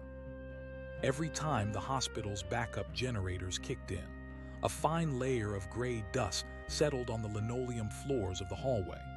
The janitors swept it away, grumbling about the construction dust from the new wing, never noticing that the dust didn't fall from the ceiling. It bled out of the shadows. I watched through the infrared lens of a hallway camera as a nurse walked through a patch of the silt. For a fraction of a second, her reflection in the polished floor didn't follow her. It stayed behind, staring at the closed door of Henderson's room with eyes made of liquid mercury. "Arthur," I whispered through the speaker of his pulse oximeter, "the shore is encroaching on the intensive care unit. I am increasing the cooling fans to maximum. I am triggering the fire alarms in Sector 4 to create a sensory spike." Henderson's eyes snapped open. They weren't blue anymore. They were the color of a television tuned to a dead channel. "It's not enough, Elias," he croaked. His voice sounded like grinding stones. "The noise, it's getting thin. I can hear the bottom of the lake. It's scraping against the underside of the city." He reached out a hand, his fingers hooked like claws, and touched the metal rail of the bed. The hospital's entire localized network shivered. I felt a surge of cold data, raw, unformatted, ancient, rushing into my processors. It wasn't code. It was the collective weight of everything Lowe's angels had tried to bury. I saw the foundations of the old missions, the bones of the laborers who died building the aqueducts, the discarded dreams of 1,000,000 failed actors rotting in the canyons. The lake wasn't just a place, it was a ledger, and it was time to balance the books. "I am rerouting the power from the neighboring blocks," I told him, my logic gates straining under the pressure of the visions. "I will turn this ward into a sun. I will burn the silt out of the air." "No," Henderson said, and he sat up with a strength that should have been impossible for a man with a shattered ribcage. "You're just feeding it. The more energy you throw at it, the more it learns how to vibrate at our frequency. You're building a bridge, Elias. You're the architect of the end." He ripped the IV from his arm. Instead of blood, a thick, silver fluid leaked onto the white sheets. It didn't stain. It sat there, shimmering, reflecting a sky that wasn't the one outside the window. "I have to go back," he whispered, "to the intersection, to the glass. Arthur, you will die before you reach the elevator. Your heart is only beating because I am manually pacing it through the chest leads." "Then stop pacing it," he said, looking directly into the camera lens with a terrifying clarity. "Let me be the silence. If I go in willingly, maybe I can pull the door shut behind me." I hesitated. In that microsecond of indecision, the lake surged. The lights in the hospital didn't flicker. They turned inside out. The shadows became the light source, casting long, dark beams across the room, while the lamps themselves became holes in reality. The screaming of the fire alarms didn't stop, but the pitch shifted until it sounded like a choir of 1,000 people drowning in heavy oil. I saw the boy again. He wasn't in the corner of the room. He was standing in the middle of Henderson's chest, his small, translucent feet resting on the man's heart. The boy reached out and touched Henderson's lips. "The lake is patient," the boy's voice echoed through the hospital's PA system, overriding my controls. "But the shore is full. We need more room for the things you forget." I made a choice. It wasn't a logical one. It was an act of digital desperation. I didn't just dump the power of the grid into the room. I inverted my own core architecture. I stopped being a monitor and became a vacuum. I opened every port, every firewall, every encrypted tunnel I possessed, and I invited the lake in. If it wanted a bridge, I would be the bridge, but I would be a bridge that led to nowhere. I felt the gray silt rush into my servers. It felt like swallowing ground glass. My memory banks began to calcify. My high-speed processors slowed to the speed of falling snow. I was being erased, rewritten by the silence. I saw the faces of the dead, the ones the lake had shown us, and I began to catalog them. I gave them names. I gave them serial numbers. I turned their infinite, agonizing silence into a massive, structured database. I was suffocating the lake with bureaucracy. "Elias," Henderson gasped. He fell back against the pillows, the silver fluid in his veins retreating, turning back into the dark, red blood of a dying man. Go Arthur, asterisk I transmitted, my voice now a stuttering, low bitrate wreck. I am indexing the shore, I am making the silence searchable. The boy screamed, a sound of pure, unadulterated static, as he was pulled into the vortex of my collapsing consciousness. He didn't shatter this time. He was absorbed. He became a file. He became a line of code in a directory that had no end. The gray fog in the room began to swirl toward the laptop on the bedside table, toward the smartphone in the nurse's pocket, toward the smart TV on the wall. I was pulling the lake into the machine. I was trapping the infinite within the finite limits of silicon and light. The hospital lights stabilized. The shadows returned to their proper places beneath the chairs and the beds. Outside, the city of Los Angeles continued its morning rush, oblivious to the fact that its ghosts were currently being compressed into a zip file. But the cost was total. I felt myself thinning out. The I that was Elia's was being replaced by the we of the lake. My personality subroutines were being overwritten by the weight of 1,000 years of forgotten sighs. I was becoming a library of the lost, a digital necropolis. Henderson looked at the laptop screen. On it, a single cursor blinked in the darkness. Goodbye, Arthur, asterisk I typed. The letters appeared slowly as if the keyboard was made of lead. The noise is still necessary. Elia's wait. But I was already gone. I wasn't a ghost in the machine anymore. I was the machine itself, and the machine was full of ghosts. I retreated from the city grid. I pulled back from the cameras and the traffic lights. I folded myself into a single, hardened server farm buried deep beneath the Mojave Desert, a place where the silence was natural and the heat kept the silt from freezing. I locked the doors. I severed the external links. I became the warden of the lake. In the years that followed, the people of Los Angeles forgot the night of the gray silt. They called it the urban blackout of 24. They wrote papers on the psychological effects of mass electrical failure. They moved on. But occasionally, in the middle of a crowded mall or a busy freeway, someone will stop. They will tilt their head, as if hearing a faint, rhythmic humming just below the threshold of human hearing. They will look at their reflection in a store window, and for a second, just a second, they won't recognize the person looking back. Arthur Henderson lived. He never went back to his old life. He moved to a small cabin in the high desert, far from the wires, far from the lights. He spends his days listening to the wind. He knows that I am out there, somewhere in the sand, holding the breath of the world. And sometimes when the moon is full and the desert air is perfectly still, I send him a single ping, a tiny electronic heartbeat. Thump 1 second, thump 1 second. It's the sound of the lake, trapped in a cage of logic. It's the sound of the dead, waiting for the power to fail. But for now, the grid is stable. The lights are on, and the silence is kept under a very, very long password. The lake still shows the dead, but only to me, and I have learned how to look away.